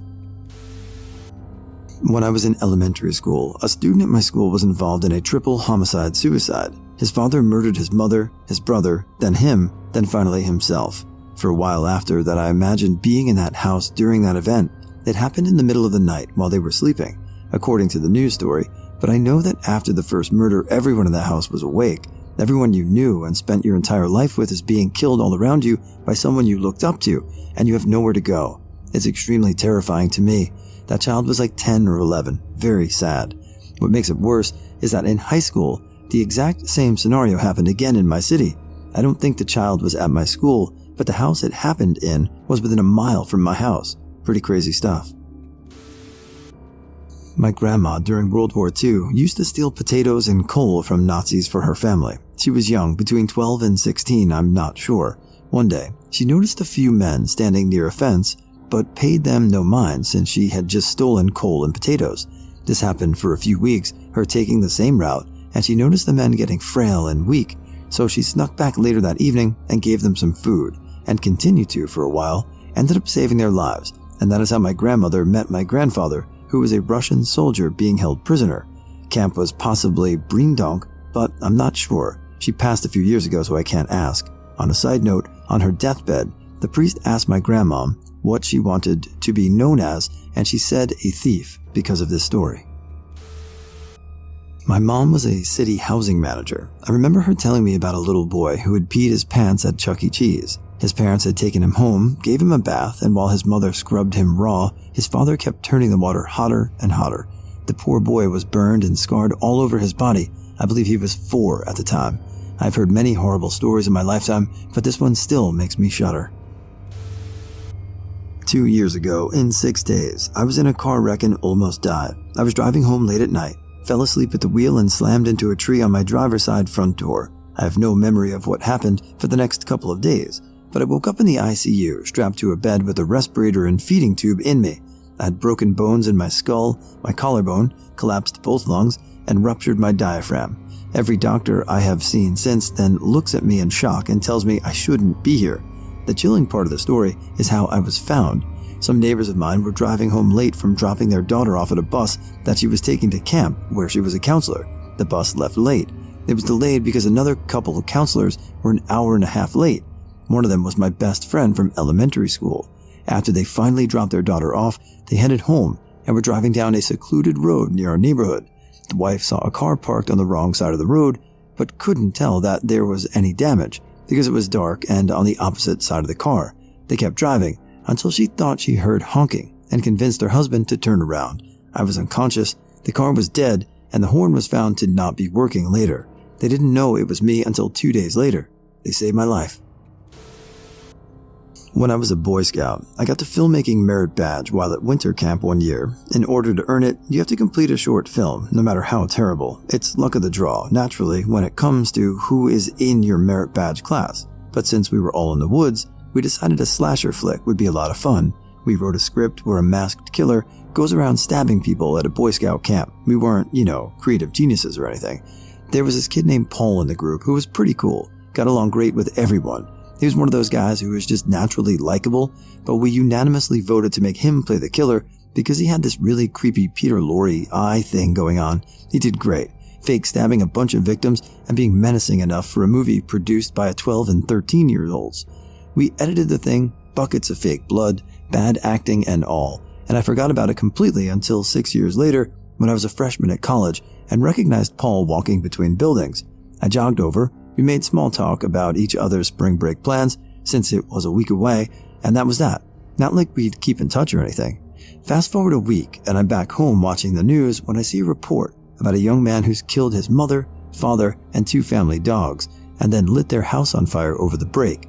The police already had a suspect in custody, so the newscast flashed his picture, and sure enough, it's Paul. You can guess how he did it. He stabbed him to death. I was 16 or 17, and it was very common for my friends and I to go camping in the mountains, bring weed, beer, acid, whatever. I was always a big fraidy cat when it came to getting fucked up, so I usually abstained. Parents' warnings took to heart, I guess. This particular night, most of my friends were tripping acid, while I was sipping a beer, enjoying the fire and whatnot, and a bunch of us girls decided to go off somewhere to pee. We were still pretty young and quite squeamish about the boys seeing us squat. Hell, I still am. We stumble off into the woods and end up walking for quite some time. One girl was searching for the perfect spot and she was super high, but we all just went along. We finally come to a small clearing and decide to pee there. Everyone pees and we set off back to camp. One of my friends hears a low moan coming from the other side of the clearing, tells us to shh, but we don't hear it. And so we urge her to come on. She is intent on investigating, so I decide to go with her. It was really dark out. You could only see as far as the lantern's light hit. So we were off into the unknown. Our light finally revealed a car, a brand new looking Subaru. It was really sudden-like and kind of freaked us out, so we scampered back to our friends, screeching like little 16 or 17-year-old girls, and set off back to our camp all freaked out. We tell the boys about it when we get there, and they convince us we happened upon another campsite and make fun of us for freaking out. 5 years later, I'm in nursing school and working as an admin assistant in a labor and delivery hospital. I made a really good friend at work, and she and I hang out all the time. One night, she comes over and we're drinking, and she tells me her dad has been missing since he was in high school. She says he had tried to commit suicide a few times, and her family figured that he succeeded, but no one ever found him. She secretly was hoping he just ran off to start a new life and maybe she would see him again someday. Not very long after that, a man was found in a stolen Subaru up on the mountain where we used to camp. He had been there for years, though every season, freezing to hot, there was a hose from the tailpipe to the window. The man had committed suicide. It made the news, and one of the guys from high school called and reminded me of that night in the woods. The car was found not far from our usual spot. Wasn't that nuts? That was what we saw? At work, my friend got a call from her mother. The guy in the car was her dad. We heard him moaning. We saw the car. If we weren't such dumb shit little kids, we could have done something. I watched my friend fall apart over it, but didn't tell her about my experience in the woods. I've always felt so bad. Probably the story about the girl that got lost in the Odessa catacombs back in 2005. I can only imagine that grim realization that you're lost and alone in a giant series of tunnels. Eventually the battery on your phone gives out and you're in complete darkness, feeling along the cold, damp walls, an eerie silence around you, broken only by your footfalls and sobs. You have no company but your fears, regrets, and the question of how you came to this when only a few hours prior you were drunkenly partying with friends. One day bleeds into the next, and your calls into the darkness go unanswered. Your hope of rescue begins to wane. No one is listening to your prayers. You're parched, scared, hungry, tired, and you slowly realize that this is where you're going to die. You choke on every bit of your existence. You've gone through the anger, the denial, the bargaining, but now you're too tired, too dizzy, and your head won't stop throbbing. Eventually you collapse from dehydration, and your body isn't found for another 2 years. Oh my gosh, so many. My Oma, grandmother in German, grew up in a small town called Wieslach, Germany during the Holocaust and World War II. She rarely talks about that period of her life, but when we ask, she would say things like, "Yeah, I had a few friends who disappeared, but we were raised not to ask questions." However, the most horrific story I heard was when she told me she was playing by a railroad track near her home with some friends. At one point, a large freight train came by. She heard what she thought to be scratching and screaming, but not those of an animal, because she had heard that many times before when the train had passed. This time it was different, so she ran home and asked her mom what that could have been or meant. She said that her mom just yelled at her to never ask questions like that again and to stay away from the tracks and talk to no one. True story that happened to me. 5 years ago, I responded to a call for a respiratory emergency. As we're pulling out of the station, we get an update from dispatch to expedite and that the person has gone unresponsive. We arrived to his dilapidated, super creepy house. What was so unsettling about the house was the layout. It was a very strange family that lived in there. They were all very pale and dirty and would keep going indoors and exiting out other doors. It was all very, very unsettling. Anyway, after a bit of confusion, someone tells us that the patient is at the top of the stairs. We get to the top and there she is, half underneath the bed, completely naked, looking almost like that girl in the closet at the beginning of The Ring. We begin CPR, and I'm trying not to get sick. I'm a rookie, but as I'm looking around, more and more things are completely wigging me out. Odd things written on the walls, the smell of cat shit and urine, there were cats everywhere, and the shit and blood on the mattress in the bed that our patient was under. It was a puzzling scene to say the least. Anyway, she didn't make it, so we had to gather the family up along with the police and paramedics and inform them that she wasn't going to make it. What makes it so strange was that her daughter was right around my age. I was 23, and she was obviously very strange, and on top of it all, was almost completely naked. She really freaked me out, the way she was staring at the room that her mother was in. Fast forward to a few days later. I'm talking my then girlfriend out to dinner. First, I need to stop by work and get my paycheck before the bank closes. We're heading out, and it's beginning to get dark. I realize that we are about to pass the house, and I say, "Remember that CPR call I told you about that was really creepy? We're about to pass the house." As we pass, I notice the mattress on the curb with the stains of blood and shit on it. She notes that in and of itself is really fucking creepy and probably illegal. I tell her that the family is literally the creepiest group of people that I've ever encountered. We stop in, I get the paycheck, and we're off to the bank. Now here comes the part that will haunt me for the rest of my life. As we're approaching the house, I notice the daughter standing on the sidewalk, staring at the mattress. As we pass by, her head cocks up, and she locks her eyes on me driving my car. She gives me the eeriest, scariest look. I swear it happened in slow motion. The only way I can describe it is that she looked hungry. I have no idea how she knew it was me. I was driving my personal vehicle with no distinguishing markings or anything. Also, there was a steady stream of traffic, so it's not like I was the only car on the road and would just break her concentration. I knew I wasn't imagining it either, because it scared the fuck out of my then girlfriend also. Months later, the family moved. I still don't know if this story is true or not. My brother's old soccer coach had a college-aged son who was kind of crazy. One night, he had a few friends over for some drinks and someone tried to break into his house. The guy grabs his shotgun and fires a round in the air to scare the robber off. After that, the guy says to his friends, "Do you guys want to see something crazy?" Cocks the shotgun, puts the barrel to his head and pulls the trigger, while thinking he only had one shell left in the gun. I heard this story when I was 8 or 9 and it still freaks me out today. I still won't read any stories in here, but some asshole told me this one yesterday while we were sailing. I can't stop thinking about it. One time a sailboat was found floating abandoned in the Mediterranean Sea. When the people who found the ship inspected it, everything was working and left on, but there was nobody on the ship. Then they saw fingernail scratches along the side of the hull. The people on the boat had stopped for a swim, jumped off, but forgot to put the swim ladder down. They were stuck in the water in the middle of the ocean because the floor of the ship was barely out of reach. They drowned from their own mild, stupid mistake. There was this one, about 6 people going through a cave. It was very dark, but they knew it was a straight shot, so they all held hands and walked in together. One of the guys gets separated from the main group and just has one person holding his hand. He sees the light at the end of the tunnel with his 5 friends waiting for him there. The hand slips out of his. So when I was 13, 26 now, my mom was dying of a form of liver cancer. We would talk for hours about what is heaven going to be like, etc. I asked her what would be her last meal, stupid 13-year-old talk. She told me lemon meringue pie. The last few days, she lost all the will to eat or drink, and I was crushed because me and my dad brought her lemon meringue pie every day. A day before she passed, she told me, "Wherever I end up, that will be our code word. If it is possible, I will tell someone that I want lemon meringue." Fast forward to when I'm 24 in SeaTac Airport, and this lady comes over, and she explains that she is a medium, and she has no idea why, but a lady wants a slice of lemon meringue pie. I explain to her this story, she validates some other things, and continues moving on her way. Crazy chills. Hunters, what did you see out there that made you not want to go back into the woods?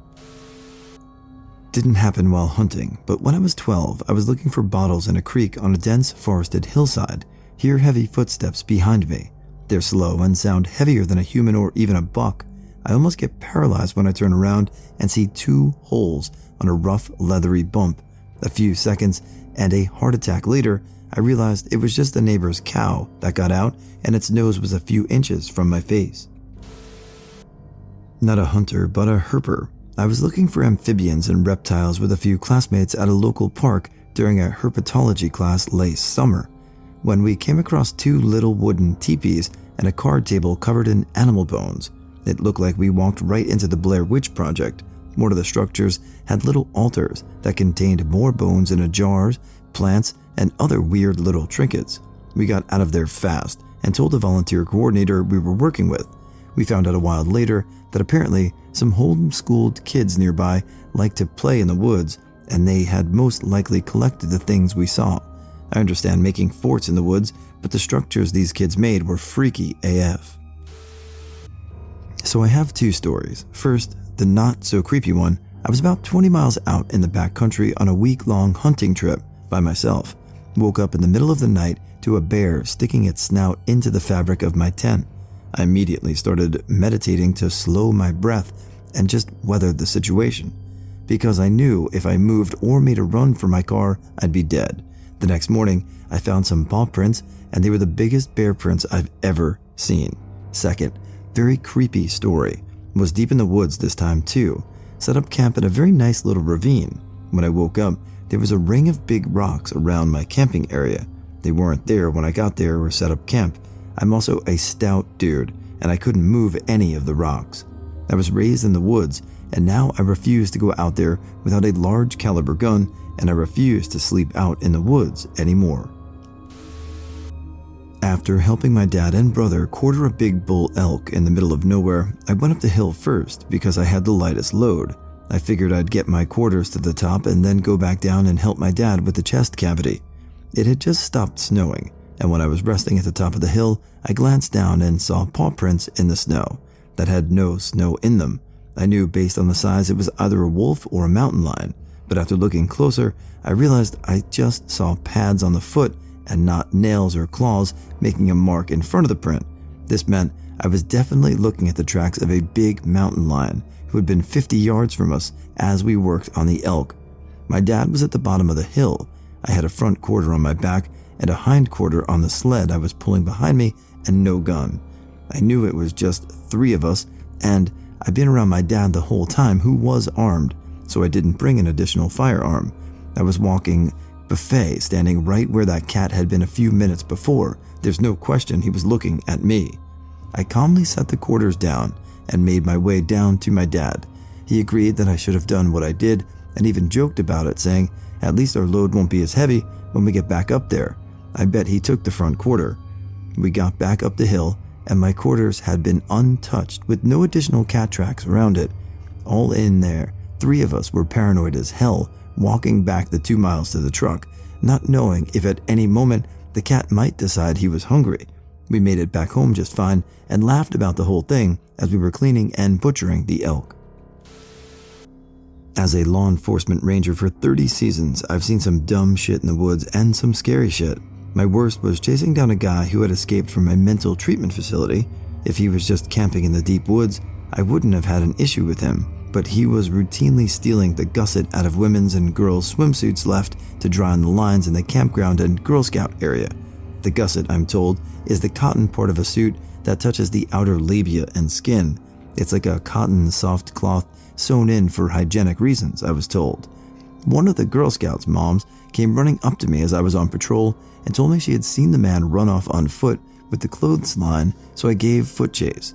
This was in the days before our handheld radios could transmit further than back to the truck, so I had one of the older girls go make notification to my office, and like a dummy, I took off running on the horse trail where I could see fresh prints. I ran about 2 miles or so and found a makeshift tent and campground set up. I also found cord and a linoleum knife and tape along with Ziploc gallon-sized bags of these gussets. Clearly, our thief was headed in a new direction. I'm convinced my intervention prevented an abduction. My guy came out of the woods, and I drew my service sidearm for our walk back. I had him handcuffed and in leg irons with a leash drag so I could trip him by stepping on it. I also made him sing the Star-Spangled Banner as we ran to keep him out of breath if he decided to fight. When you're that far in the woods and unsure if you have help coming, you need every advantage. My backup met us on the trail, and we were able to handcuff our prisoner in the bed of the pickup for the ride to the office. I had to sit in the bed with him for the trip. He wasn't much of a chatter. The guy went back and cleaned out the site. He had been out there for a while and was definitely a bit of a time bomb. We didn't pursue anything criminal, but he was committed someplace in Ulster County, New York, if I recall correctly, at a max security psych facility till his death. I used to put money on his commissary every now and again, but I doubt he remembered me. In September this year, I was hunting antelope out near the Red Desert in Wyoming. I had just shot my antelope and was walking about 150 yards out to where he dropped so I could tag and begin field dressing the animal. I should mention, I'm about 40 miles from the main road, and I'd not seen another human or vehicle since I got off the main road.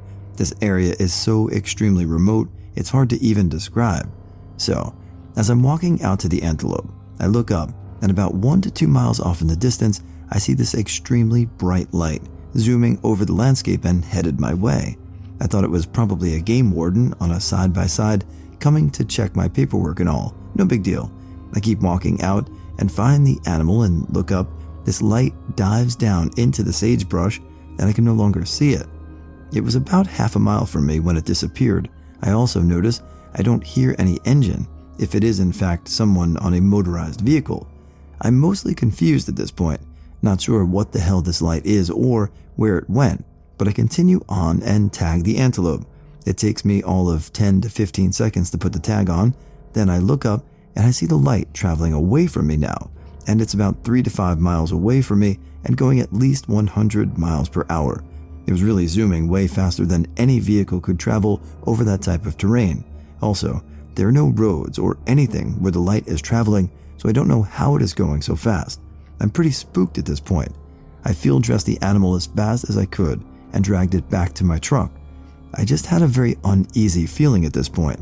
I have no idea what that light was, although some others have speculated it was a drone. But if it was a drone operated by the game warden, why didn't he come check me out once I got back to my truck? 3 years ago, I was hunting in Namaji State Forest in Minnesota. If you know anything about this area, there are wetlands everywhere. Swamps and sinkholes litter the land like it's nothing I've ever seen. This land is tough and mean, and if you go in unplanned and do not mark your way out, there's a good chance no one will ever see you again. It was a foggy morning, and the second week of deer opener, and I was trailing along. I had my rifle across my chest with both hands on the scope and just trying to find an area where I could see more than 10 feet in front of me. The further in, I realized I was lost, and then this oh shit set in. I walked up a little further ahead, trying to get my bearing, and before I knew it, I stepped forward and sunk. I'm up to my forehead in mud and sinking, with my only anchor being my rifle butt and barrel that just so happened to be wider than the sinkhole I managed to get myself in. My only hope was to pull myself out, and I tried for 4.5 hours, screaming my lungs off for help and trying in vain to pull myself out. But every time I would pull up, my rifle would sink lower and lower, jumping up to yell and get a breath of air, then submerged in mud and sludge. After 5 hours, I came to terms that I was not getting out. I was going to die in a sinkhole and no one would ever find me. I just thought about my wife and mom and how much it would hurt them to never find my body and go the rest of their lives without knowing what happened to me. I thought of my 2 girls and how I'd wasted my life on a hunting trip and that I was never going to be there for them anymore, and at that point, I think I probably looked like Leonardo DiCaprio from The Revenant crawling through the snow. I was cursing and praying and cursing more, using my last bit of energy to get out. I thought, if I'm going to die, I'm going to make damn sure I exasperate every fiber of my being before I entomb myself in this literal hellhole. Again, no luck, and out of nowhere, this feeling of euphoria just rushed through my body. I was sad but happy at the same time and understood it was my time to go. My body was broken. I was beginning to feel hypothermia set in, and out of nowhere, I feel these 2 pair of hands grab mine that was still clenched to my rifle and slowly started getting pulled out of the sinkhole. A father and son had tracked a deer they shot to within 5 feet to where I sank, and to this day that deer has made me feel like a god is out there, or it was my guardian angel. Where its life ended, I was reborn and given a second chance. Then after the week in the hospital recovering from dehydration, hypothermia, and the ass kicking I gave myself, I walked out of there promising myself to never take a second for granted. It's made me a better father to my children and a better man, I truly believe. I still wake up at night screaming with the rage I had trying to pull myself up, sinking deeper and deeper, covered in sweat, with my heart pounding. And when I do, I go check on my now 3 girls, and I just think to myself how lucky I am to be alive. And lastly, I've given up hunting or even going into deep woods. Maybe one day I'll try again, but every time I think about it, I just start shaking. Even writing this has had me in tears. On a side note, a man from the Twin Cities this last hunting season disappeared in the very same area I was hunting. Look it up if you don't believe me. And every time I would see his face on the news or in the paper, I could just imagine him in my head struggling to get out. But unfortunately for him and his family, he has still not been found. The only reason I am still here today was my rifle and how I held it across my chest. Growing up, we hunted regularly as a family, my dad, brother, and I, for boar and deer. But my story actually happened when we were on a backpacking trip. In the mid-90s, we went on a backpacking trip 11 miles one way. The location is Sierra Nevadas, Carson Iceberg Wilderness, Boulder Peak area, Boulder Lake. If you Google it, it's in BFE. We were going to camp at a lake for 3 days, then hike out. We get about 9 miles into the hike, and we come through a clearing, and there's a huge mountain of granite. It cascades away from us in large 30-foot slabs. We hike around it and pass by the last slab, which is like shoulder to knee height, and my dad gets startled and jumps back. My fucking uncle is naked, sunbathing on the rocks. He didn't know we were going up there. We live like 3.5 hours away. What the F? He puts his clothes on and we have a casual conversation. Then he heads down the trail and we proceed on. My dad said initially he thought it was a carcass, lol. So weird and so random. Anyhow, sorry for the story. It didn't really make me want to not go back into the woods. It was just so random. One of my experiences happened on family-owned land in North Carolina where I used to live. I still hunt, so it never kept me from going again. We called it the noise. To this day, if you ask people who live or lived adjacent to the land about it, they know exactly what you were talking about. Whatever it was very loud and very fast.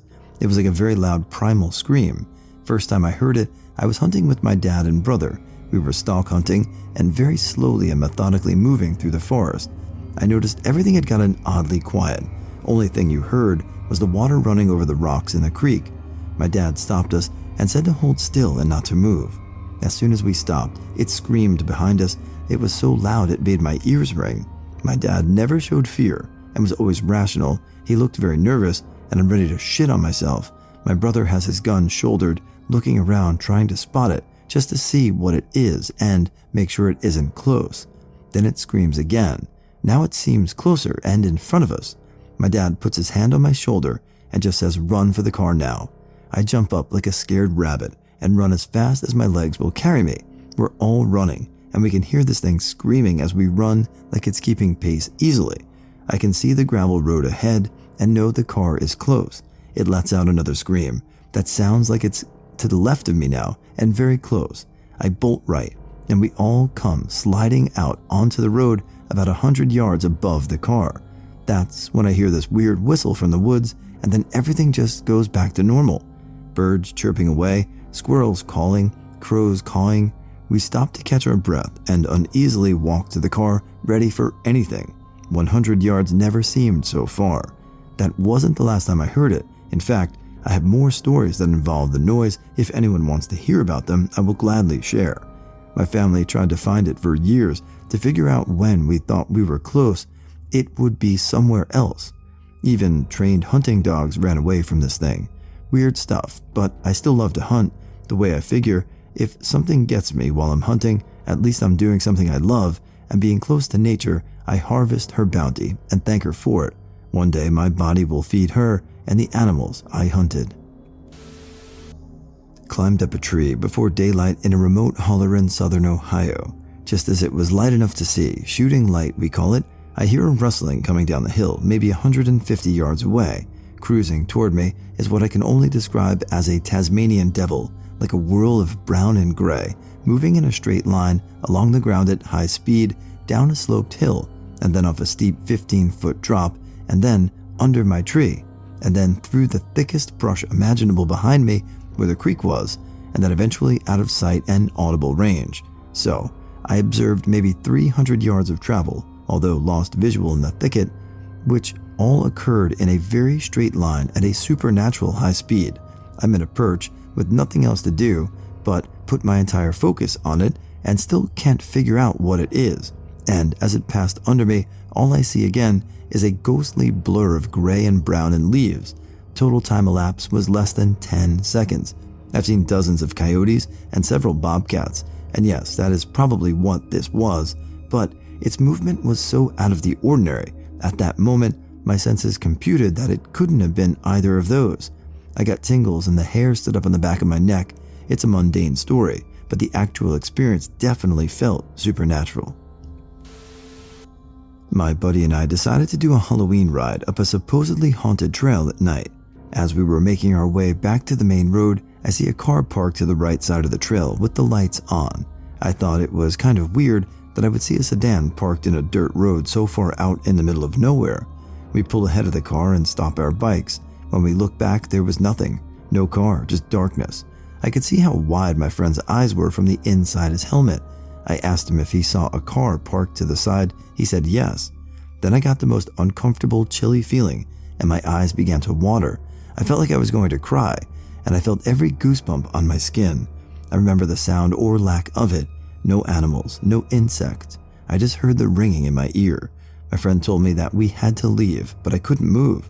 I think I was in shock or something. He told me again, and this time I heard the fear in his voice. He sounded like a little kid. We both hopped on our bikes and rode as quickly as we could back onto the main road. I haven't told this to anyone but my brother because he knows where this place is. There are remote cypress swamps along the Pearl River in central Mississippi, and some of them become inaccessible due to flooding during hunting season. The remoteness of some of these places create ideal situations for a hunter willing to put in the extra effort, and I've hunted in these woods and swamps for years and know them well. Even though it's a bad idea, when I was younger, I was confident enough to hunt back in there alone. One afternoon during duck season, a front was coming in, and I knew if I could get to Deal Island that it would be a good day. I put on my chest waders and rode my four-wheeler down an overgrown logging trail in the swamp to the edge of the flood. I waded a couple of slogs and got to a particular honey hole where I could slay them. I did, and it was good. But when it came time to wade back out, I got a sense of unease that I could not explain. The weather was odd because even though the temp was dropping and a front was expected, everything was absolutely still and quiet. If you've ever been alone in a swamp at night, you will know what I mean. But everything is different when you can only see what's in the cone of light from your flashlight. I wasn't worried because my light was good and hell, I was carrying a 12-gauge shotgun. But still, something kept making the hair stand up on the back of my neck. I was being watched and I could feel it. Sound carries funny in the swamp, but the sloshing noises I was making was the only thing I could hear. It was echoing back to me in funny ways, and when I stopped to adjust the strap on the bag of decoys, the sloshing echo did not stop when it should have. Okay, there is something else in the swamp. No big deal. Some deer or hog will realize I'm human in a minute and move away. Except it didn't. I would move for a bit and then stop and listen. The sound of something else out there would also stop, but it was getting closer, not normal. The cone of my flashlight made the trees and tangled brush cast long, scraggly shadows that moved with me as I tried to hurry out of the swamp. My knuckles were turning white on that Remington 870, and I was wishing it was loaded with something heftier than No. 2 steel shot. I noticed a very bad smell, like skunk except much worse, and stopped again to listen and shine my light around. I noticed how the shadows continued to move, but holy fucking crap, I'm not moving. Why are the goddamn shadows moving? A limb snapped, and when I spun around to face it, something that was not there made a soft hissing noise.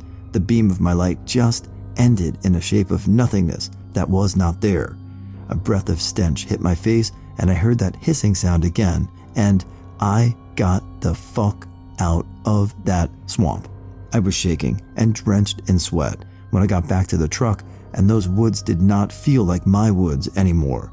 When I say it was something that was not there, that is the only way I can describe it. My light hit it, and there was shadow behind it, but there was nothing there. Something in that swamp scared the crap out of me, and I do not want to know what it was. When did a gut instinct potentially save your life? When I was a young man, my mom, dad, and my little bro, who was about 3 years old back then, wanted to go to a big mall that was near our house. I had some feeling in my gut that told me not to go. About 2 to 3 hours later, we smelled smoke. It wasn't coming from our house, so it is coming from outside. It turns out that the mall that my parents wanted to go to was on fire. The fire was even on TV. There's no potential about it. My husband's intuition saved my life. We'd only been married less than a year, second marriage for both of us. I had been experiencing heavier, more painful menses for at least a year, with large clots as well. I would stand up and would instantly overflow an overnight protection. The pain was serious enough for me to spend a day curled up around a heating pad with a stomach full of Advil. It was a miserable existence during those 4 days per month. One night, I had just gotten out of the shower, and just my dumb luck, I immediately needed to relieve myself. I sat on the throne, felt the massive cramp, followed by the inevitable deluge, and as I attached some protection onto my panties, my husband walked in. "What's that smell?" he asked. "Probably my menses," I replied. "It's fine. I go through this every month. You know that. As a woman ages, her flow sometimes gets heavier." He said nothing. Around a week later, he called me at work and told me he'd made an appointment with a gynecologist for me. I flipped. How dare he presume to take care of my medical needs for me? I was fine. "Look, just go," he basically begged. "I want you to go. Just go." And being my normal, stubborn self, I went to the appointment 2 weeks later, fussing about it the entire time. Of course, because it was right before Thanksgiving and I was already busy without having to take time out to see the coochie doctor. The doctor turned out to be a kindly, old, devoutly Catholic guy who knew his stuff, and he had a sad backstory. He'd lost a young son, and in his grief, he swore that he would no longer do anything to women that would compromise their natural fertility unless the woman would die otherwise. He had a hysterectomy performance rate of less than 0.5% of his patients. Good thing my tubes were already tied, I thought. I immediately liked his soft-spoken but knowledgeable demeanor. We discussed my sexual history and my problematic periods, as he took a pap smear and said everything looked decently normal for a woman who had birthed 2 children. He also pulled some blood for testing and prescribed some naproxen for the menstrual pain.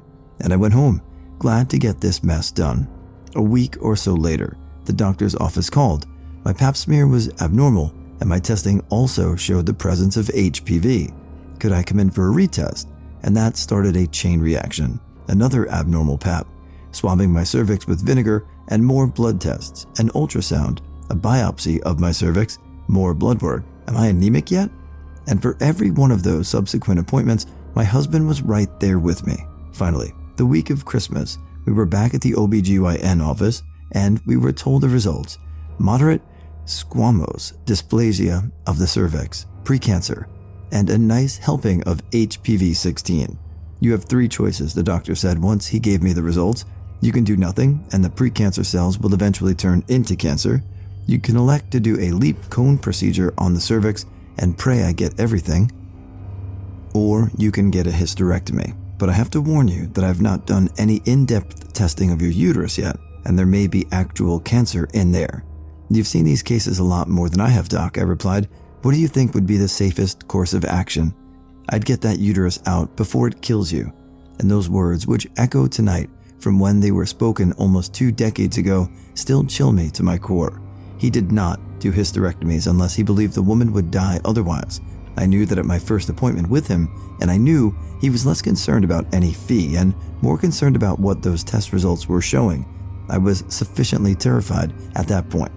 Less than a month later, on January 25th, I was relieved of my uterus and cervix in a laparoscopic procedure that also revealed massive adhesions in my abdomen. My bladder was stuck to my uterus, an ovary was twisted out of place, and parts of my bowel were stuck to my bladder as well. The pathology showed that my uterus was riddled with several tiny pockets of fast-growing cancer, and one pocket was only millimeters from breaking into the abdomen. I had come very close to being stage 4. It had been 17 cancer-free years for me now, but the clincher in all of this is that my IT husband smelled something and felt a pang of dread that he acted upon. It is that my ex-husband, who had since remarried, watched his second wife go through a hysterectomy caused by HPV not 2 years after I had mine. The HPV that had claimed my uterus also claimed hers, confirming to me what I had long suspected. The ex had cheated when we were still married. I still kind of hate him for that. A few years ago, 2017, I was on vacation visiting my family in Albania. Albania is known for its mountains and its beaches, and I hadn't been to the country since 2013. This incident happened when we were spending a week in a coastal city that faced the Adriatic with my family. At the beaches there are umbrellas and chairs that are already pre-set up. You just have to get up early enough to get your hands on the best spots. Someone comes through the umbrellas later in the day to collect the rent, I think the equivalent of $5 to $10. I was a semi-introverted 14 going on 15-year-old, so I routinely went on walks along the beach by myself. I would pass by restaurants, bars, clubs, piers, and other beachfront places that always seemed to be playing Despacito, even though no one in Albania speaks a lick of Spanish. That was the summer that Despacito ruled the world. Best of all was the different people I would see. There were tourists from many countries, mostly European, as well as native Albanians. I thought it was absolutely fantastic, and I always stopped to chat with people even if they didn't speak Albanian or English. One day, I was walking near a pier a little far from where my family rented their umbrella and chairs when this old lady comes up to me. She's in her late 60s or early 70s from her appearance, and she's with a man who was in his late 30s or early 40s who was probably her son. Old lady, in Albanian, while stretching her arms out to hug me, "Ah, there's my granddaughter. you look absolutely beautiful. Note, I had never seen this woman before in my life. Old lady in Albanian, gesturing to the man beside her. We need help because we lost something at our umbrella. Could you come and help us? At this point, I had given absolutely no indication that I could understand what she was saying, even though I'm fluent in Albanian. There was something in my gut that was saying that something was off about the situation, so I did the only thing I could think of at the time, and then got the hell out of Dodge. Me, lying through my teeth in a preposterously bad British accent. Oh, I'm sorry, I can't understand what you're saying. I don't speak Albanian. Looking back, had I listened to the old lady and helped her out, I probably could have gotten kidnapped or maybe something more sinister like trafficked for sex or drugs. Albania is known for its sinister drug trafficking rings in Europe, although it is a positively beautiful country to visit. I'm just glad I listened to my gut instinct, otherwise I could have potentially been in a horrible situation. One night, I had driven home from work and was about to head back out to go over to my friend's house for a few hours. The route to my friend's house was via interstate, and normally my daily commutes are mostly in a 35 to 45 mile per hour zone, so my car is rarely doing 70 miles per hour plus. I had my car scheduled for a routine oil change the following morning, and it had been a little longer than I probably should have waited because I can be a horrible procrastinator. As I was getting ready to leave, I just felt this weird growing sense of dread about taking my car on the highway. Just an overwhelming sense that something terrible was going to happen if I pushed the car harder than usual. I ended up just calling an Uber instead of driving the 15 minutes myself. Even though I wasn't going to be drinking or anything, I just felt so unexplainably anxious. The next morning, I dropped my car off at the car shop next to my work about 25 minutes away from home. Shop worker pointed out to me that I had a bubble in the sidewall of one of my tires on the passenger side that was the size of a grapefruit. I had no idea how long I had been driving around with my tire potentially about to blow out at any moment. Not a life per se, but I returned home from work to find my partner talking to a guy on our couch. Instantly my hackles went up. I did not like this guy. I told her and she fobbed it off with, "You've been wrong before." He came round a couple more times, each time when I was at work. Eventually, I'd had enough and told him myself that I didn't trust him and he's not to come round when I'm not there. He started messaging her, saying he was keen to come around and babysit if we ever went out. Then, just like that, he disappeared. 2 weeks later, he appeared on the front page of the local paper for being in breach of his terms of parole. Turns out, he was part of a pedophile ring up country and was granted parole for grassing in all his fellow nonces, and had been caught messaging 13-year-old girls about meeting them in church groups. I thought I'd be adventurous and rent a motorbike in Vietnam to take a day trip out of the city. I realized quickly that it was a mistake. The roads weren't good, and the drivers were terrifyingly bad. A logging truck was coming up behind me about to pass me on my left, and on my right was a raised part of the road that was under construction, a slight bank of about 6 inches leading up. It was gravelly, but something told me to get up there and off the road. As I'm coming to a stop, I see the logging truck use up all but 8 inches of the stretch of road I had just been on. I would have been a pancake. I was driving on a dark country road through a wooded area. I had a feeling I needed to slam on the brakes, so I did. Then a big buck ran out of the trees and into the road. I stopped short of hitting him. We looked at each other for a couple seconds, then he ran away. I have no explanation for this. It was very dark, and I did not see him. I had no way of knowing he was about to run into the road. Didn't save my life, but did save me from getting kicked out of college, which would have changed my life course. As a freshman in the dorms, we had a walking path close to our dorm that people would walk and smoke. At the end, there's a clearing that looks like it's made for people to sit in a circle and chill. Well, a set of RAs had gotten wise to it and were trying to stop people from going, so they set out to track which students would go walk the path. One day, I happened to be walking the path and got to the clearing, and there were 15 other people there from my dorm. We all just had this huge smokeout session, then headed back to the dorms to play video games. Well, we get in the elevator lobby, and like 10 more people come in from hotboxing their car. So, safe to say, the elevator lobby reeked of weed. As we get on the elevator, the RAs get off, but immediately notice the smell, and people, and do a U-turn and gets back on the elevator. My gut is telling me I have to get the fuck out of here as quick as possible. It's just dead silent, and we were all kind of nervous. Well, I lived on the 6th floor, but the first stop was the 3rd floor. As soon as the door opens, I quickly get off, and when I'm out of sight, I sprint to the stairs and get to the 6th floor. I beat the elevator to the 6th floor, and the first person off sees me and immediately tells me to fucking run. I literally go hide out on the 2nd floor in a friend's room for 24 hours.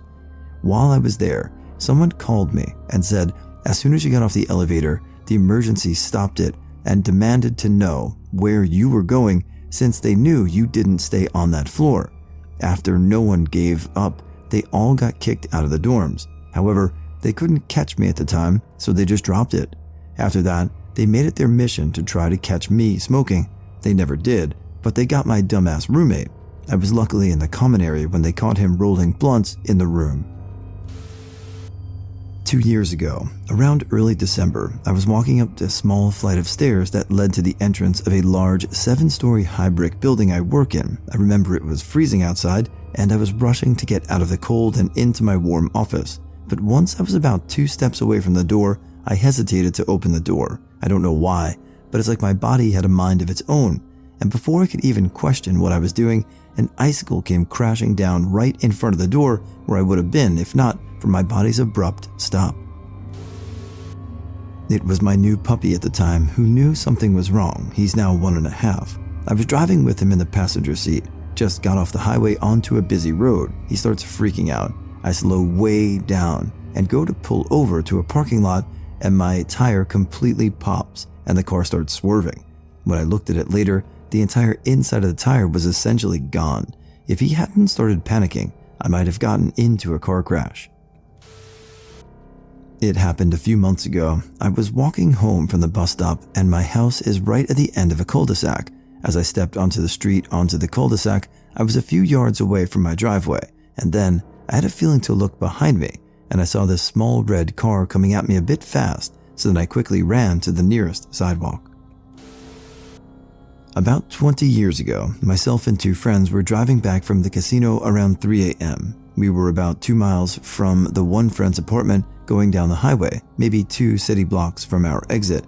I was sitting in the middle and back, the other 2 up front. No one is wearing a seatbelt.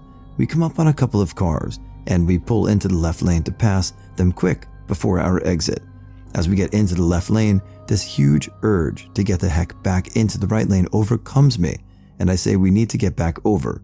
Friends driving merges back between the 2 cars we were passing in supposed agreement that we will miss our exit if they don't. Not even 5 seconds later, a car going the wrong way down the highway with its lights off passed us in the lane we were just in. I've never ignored a gut feeling since. Yes, we called 911. The dispatch didn't sound as if they believed us. The other car had to be going over 100. They were past us in a blink, and a mile down the road, hitting the bend in the maybe 45 seconds it took for 911 to answer. None of us slept that night. There is no way we would have survived that impact. I had a similar near miss when I was 7 months pregnant with my now 12-year-old, roughly 10 years later. On my way to work, stop at 4-way. I start to pull out into the intersection and see a car coming. Huge sense of dread, so I hit the brakes. That car blew the stop sign at 45 miles an hour, the speed limit on that road, so I'm guesstimating. It passed about 1 foot in front of me. The look on the passenger's face was pure terror. The driver never even looked my way or slowed in the slightest. I would have been T-boned dead in the driver's side door. I may have survived with extensive injuries, doubtful that my son would have. It was a rough day at work. So there was this huge swing in a park. When I say huge, I mean massive. Think massive. So I was on it and was going on and off again and again. It was really fun until one of the swings, it went at high speed. I couldn't jump off and had nothing to do. I tried getting off very carefully until my leg got stuck in the swing, which I forgot to mention is a tire. So my leg was about to hit the pole at high speed until with all my strength, I pulled myself up, making my leg free again, and stayed on. Luckily, staff was notified quickly and helped me off. This happened in the time span of 10 to 15 seconds. First encounter after jumping out of a jeepney. I immediately jumped out of my way from a jeep that was close to killing me. Second encounter, almost got robbed in a commute when 2 obvious robbers just rode in the jeep. Third encounter, almost died from escaping the cops. Serious skeptics of Reddit, what moment in your life convinced you about the existence of ghosts or the afterlife? I lost my cousin to a tragic car accident. I hadn't seen him in about 5 months prior to the accident. I was in class when it happened and I sensed his favorite perfume. It felt like he was standing next to me in class for about 30 minutes. When I got out of class, I had a bunch of missed calls or text messages and voicemail from various family members who were trying to inform me of his death. This was 5 years ago, and I still sense the perfume whenever I think of him. It makes me smile, even now. When I was a baby, we lived in a very old, creaky house. My mom was half convinced that it was haunted as small things, toys, medicines, and pieces of jewelry kept going missing. Sometimes she swore that I was interacting with thin air. She thought that perhaps it was a mischievous child ghost.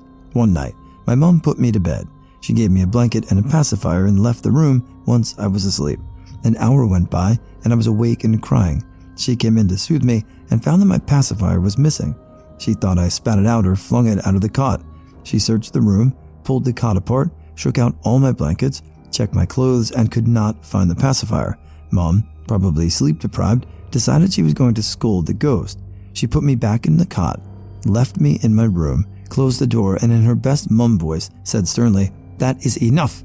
You give that back right now." She waited a few moments and I stopped crying. Mom came to check me again. My pacifier was back in my mouth. Not creepy or scary as many of the posts on here, but this one is more wholesome experience. A few days after my mother had passed away, I was at the park with my boyfriend at the time and my mom's little dog. I had just let the little guy off leash to go for his run when out of nowhere I had this overwhelming feeling of being enveloped by the most absolute pure love and comfort. It felt like my mom was all around me. Very hard to explain, but almost like when you hug someone and you just feel them and their energy surrounding you. I felt completely at peace and had this resounding feeling that everything would be all right. I rationalized my experience by telling myself that it was just my grief over missing my mom so much and went about my day as usual without telling anyone, other than my partner who was with me at the time and didn't share my experience. The next day, I was at home with my older brother, the previous day's events completely forgotten by now. We were hanging out in his room when, of course, the topic of Mom came up. Him. This is gonna sound crazy, but I had the weirdest thing happen yesterday afternoon. Out of nowhere, I just felt completely at peace and like she was here with me. Me. Just about to cut him off mid-sentence. That's not crazy. I had the same thing happen to me yesterday too. Turns out, we both had felt our mom and the feeling complete love and comfort at the exact same time. To this day, I don't have a rational explanation for it. My brother and I hadn't spoken to each other at all the day it happened, and the following day was the first time we sat down to chat. I like to think it was our mom coming to say one last goodbye and let us know we were going to be okay. Our dog died a year ago. We buried him in the garden with some nice flowers covering the burial so no one really notices, but we know. A week after we buried him, a robin came by. We never noticed it in the past, and now from time to time the robin shows up. Unlike most birds in the wild, this robin comes and sits very close to our patio, where all other birds stay in the garden and swoop away when we get near or go in the garden. This specific robin doesn't show fear and feels like it comes from time to time to say hello, hang around for a couple of minutes, then leaves. My girlfriend is kind of convinced it's our dog reincarnated coming to say hello once in a while. Personally, I don't believe in afterlife ghost or whatever. Dead is dead. It is all in my mind. She is the same way, but in this case, we just like the idea of the robin filling up that gap of our beloved dog left behind. Just makes shitty things in life more bearable. I've had two really strange experiences over the course of my life. Back in the 80s, fell asleep in my teenage sister's room because she was at work and there was a phone in her room. That was a thing, phones tied to one spot. I had a sleep paralysis episode, which I was prone to, where I was a shadowed girl standing in the doorway to my room, not really doing anything but being creepy and menacing, kinda, me, while I couldn't move. I phased back into sleep, then later my sister got home and kicked me out of her room so she could go to bed. Next morning, we're all getting ready for school. I hear my sister talking to my mother about the nightmare she had about the girl standing in her doorframe staring at her while she slept. She had the same description of the apparition. I felt a really cold shock hearing her talking about it. Don't know what it meant, but at the time we both kinda thought it was a deceased grandmother appearing as a young woman. Kinda looked like old pictures of her. 2. 2000s. Laying down to nap midday, drifting off at the edge of sleep, and suddenly I hear a scream that jerks me wide awake, startled, scared shitless, and has me looking inside and out of my empty apartment. It was freaky, but when I found no screamer, I assumed I just had a weird dream or REM brain fart event, even though I was just drifting off to sleep. Then my fiance calls me from her car and starts chatting while I'm still getting my head straight. And when she pauses for a breath, I ask, "Hey, you didn't happen to just scream really loud, did you?" She says, "Well, I did a minute ago. This guy driving was being a jerk and I was super aggravated and I just screamed. Why?" She was miles away. I'm a skeptic. I had a couple of weird experiences that I don't know what exactly happened. It's weird, unknown. I don't dismiss it, but I don't say it was a ghost, spirit, or telepathy either. It's still more reasonable to assume the events were a strange confluence of naturally occurring events. It was my mother that was the skeptic, and this really freaked her out. She still talks about it. This took place when I was 6, I think. My great-grandma, Mom's grandma, lived in a different city about 6 hours away. She had gotten injured and been in the hospital for a few days, so we drove up to see her. She seemed fine and was released the day we arrived, so I never saw her in the hospital, just at her apartment. We stayed in the area for a few days and visited with family, cause we only got to see them a few times a year. Then we came home. A couple of days after we came home, I went to my mom and told her that Grandma Helen, my great-grandmother that we had visited, had died, and we needed to pack up and go back to the city that my great-grandma lived in. My mom told me that everything was fine and nobody had died, but I was insistent. After about 30 minutes, she convinced me to go and have a bath. While I was in the bath, the phone rang. It was my mother's cousin, telling my mom that Grandma Helen had just died. I lived in a house that was haunted for 2 years in my 20s. It's late, and I'm too lazy to type it out, but it was an eye-opening experience. I never saw anything, but things would move, and the air just felt so heavy. When we were looking for a new place, my wife did the house hunting as I was busy with work. The first time I ever stepped foot into the place was moving day, and I had a stack of boxes in my hand. I stopped dead at the door. It was a feeling I've never felt before. I said out loud, "There's something here." From day one, it was never anything too crazy, and after a while it was kind of comforting. When you were alone, you never felt alone, and it was just random things.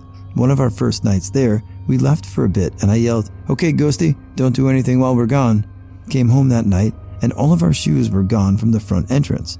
They were all lined single file down the hallway on the other side of the house. There was a big glass chandelier in the living room with hundreds of glass beads. You'd just be sitting there watching TV and look up and one of the beads would be swinging around super faster. The chandelier was in the middle of the room with our couch off to the side against the wall. We would come home and one of the beads would be sitting on the couch. Nothing too wild, a bit of a prankster ghost, I suppose. We rented from an elderly lady who lived in a separate house that shared a driveway with our house. I always felt like it was her husband. The heavy air and never feeling alone is what everyone felt. I guess I did have time to type it out, haha. When I was 7, I think, there was a new girl that moved into my neighborhood. I thought she was kind of weird, but that I might as well give her a chance. So I went over to her house one day, and she told me that her dad is dead, and her mom have to be careful about going outside because they're hiding from him. We go behind a bush, I think, and she points at a car and goes, "Look, that's my dad." And I swear to God, I saw a car driving slowly down the street with nobody in it. A decade has passed, and I still don't know what to make of it. I don't tell people this because I'm well aware that I sound crazy. So I don't really remember too much of this as I was very young, but my parents filled me in with a fair amount of details semi-recently. I was probably about 4 or so at the time, at my old house with a play kitchen in my room, completely unpowered, with a simple plastic microwave. All of a sudden, the microwave began to heat up, and I saw a figure with physical features I can't quite remember, but it appeared to be an older woman. I ran downstairs crying, "Mommy, witch, burn, scare me," or something along the lines of that. I brought my mom's upstairs and pointed at the witch in my closet, attempting to describe what they looked like. My stepmom said I described something pretty close to her grandmother, although I can't quite remember what features gave that away. That was my personal experience, but my moms have recounted countless others. Here are a few. My stepmom told me about a time where my mom and I were out running errands while she was cooking dinner for the night. What's strange is, when she went to the restroom, she came back to her ingredients and utensils scattered in different places in the kitchen. Next, a bit of a creepier one. My moms would be sound asleep at night and then hear loud noises coming from my bedroom like thumping or crashing. Then, they would come up to my room and see me completely sound asleep in my bed. Other miscellaneous occurrence, I had one of those metal word walls where you could arrange words to sentences and such. Obviously, I could barely read and I didn't really touch the wall, but my moms noticed that words on the wall were arranged to say messy room, which could have been nothing but a little weird. That's all I can remember really. I'd have to ask them about more, but yeah, been a bit of a believer in spirits or something of the sort after that. When I was young, we lived in a house that was built in 1910. It was a very nice house, but a murder had taken place there and the house was sold to us for very cheap. Not to make this post too long, but this is what my family remembers and I experienced. We are kids around this time about 20 years ago. My sister was laying in bed waiting for my mom to get done using the restroom so she could go to sleep with her. Well, in the front of the room was a window and just outside the window, a white glowing woman appeared. My sister freaked while my mom quickly rushed in. My mom also saw the figure and both still back it to this day. Brother went to use the restroom one night and came face to face with a very tall black figure. He ran to my mom's room where he cried himself to sleep. Brother and sister were playing patty cake essentially instead of going to bed one night. As they played around, a large lump elevated the blanket and moved across the bed. My brother thought it was me, but I was only a baby at the time. He smacked the blanket for it to only go back up and travel to the end of the bed where it disappeared. Both back to this day. I woke up one night to get a drink of water from the kitchen. It's probably 1 a.m. and no one is awake. When I get my glass of water, I hear a loud scream or shriek. It's a scream that will haunt me forever and have a permanent spot in my brain. At dinner, they have the whole family would hear constant footsteps going up and down our stairs. Dad always brushed these things off. Chandelier would also swing at random times. Mom would catch glimpses of a little boy darting across the hallway as well as her clothes being pulled when she would do the dishes. I'm glad we moved out of that house because it was scary as shit. There's a few more things, but I'm getting sleepy. As weird as it seems, I never met my grandfather, but I've always known him. I've always, to an extent, believed in spiritualism, but if I had to go to one exact moment, it was when I was 14 years old. At the time, I was clinically depressed, so I didn't have much thought about my future. Between that and my father being as mean as he was, I almost did myself in. But what stopped me was something to this day I could never explain. Like a burst of sadness rushed through me, causing me not to do it. My grandfather on my mother's side passed away when I was less than a year old. Little did I know, I knew him for so long. That same night, I had a dream of a man in an old army uniform. He said to me, "Get back up, war's not over yet." Next time I saw that man was in a picture on my uncle's Facebook page talking about how he was a military police officer for the army. It sounds made up, but I can assure you it's not, because I didn't even know he was in the army until I talked to my grandmother about him. God bless his soul, and wherever you are, thanks for helping me through it all. I live in a house built in the 1890s that split into 4 apartments. I lived here for 9 years, originally with my college sweetheart and baby daddy. When he cheated on me and left, I was 23 with a 2-year-old. I was sad, but it was a deeper sad. Not depression, I have that too, but one night it was just a different, deeper kind of emptiness.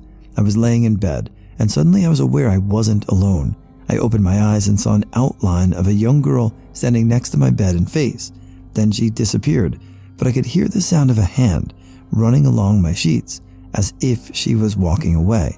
The craziest part is that I wasn't scared, I felt comforted. She wanted to help me. Flash forward a year or so, I was in the same bed and so sad over something. I got that feeling that I wasn't alone again. I looked around and I saw her again, but at the foot of my bed, I felt comforted again. I still live here, and I know she's here. I can feel her, but I can't see her. Just those 2 times. So it needs about 5 years since the last time. I'm grateful to have someone looking out for me. I wish I could learn about her. I never believed in any ghosts or paranormal shit until I saw something that couldn't be explained by anything else. There's an old dirt road I take sometimes. It passes by a really small cemetery, like 10 gravestones, that sits unfenced at an intersection on the road. One night while driving home in the middle of the winter, I saw a naked old man dancing at the stop sign kitty-cornered to the cemetery. He was so thin, his skin looked like it was tightly wrapped around his bones, and he had this sad look on his face despite his lively movements. I thought I was seeing things until I saw him again in the spring. I was driving down the same road at night, going about 120 kilometers an hour, when he slammed on my car window with his fist. I swerved into the middle of the road and then back into my lane. There's no way a person could have been at the same speed as my vehicle, yet I saw him clear as day. I pulled over, got out of my car, and looked around with a flashlight to make sure there wasn't someone or something that I didn't see. Nothing. I went home, a bit on edge. The next morning in the same spot was a fresh dog carcass with its head missing. I don't drive down that road at night anymore.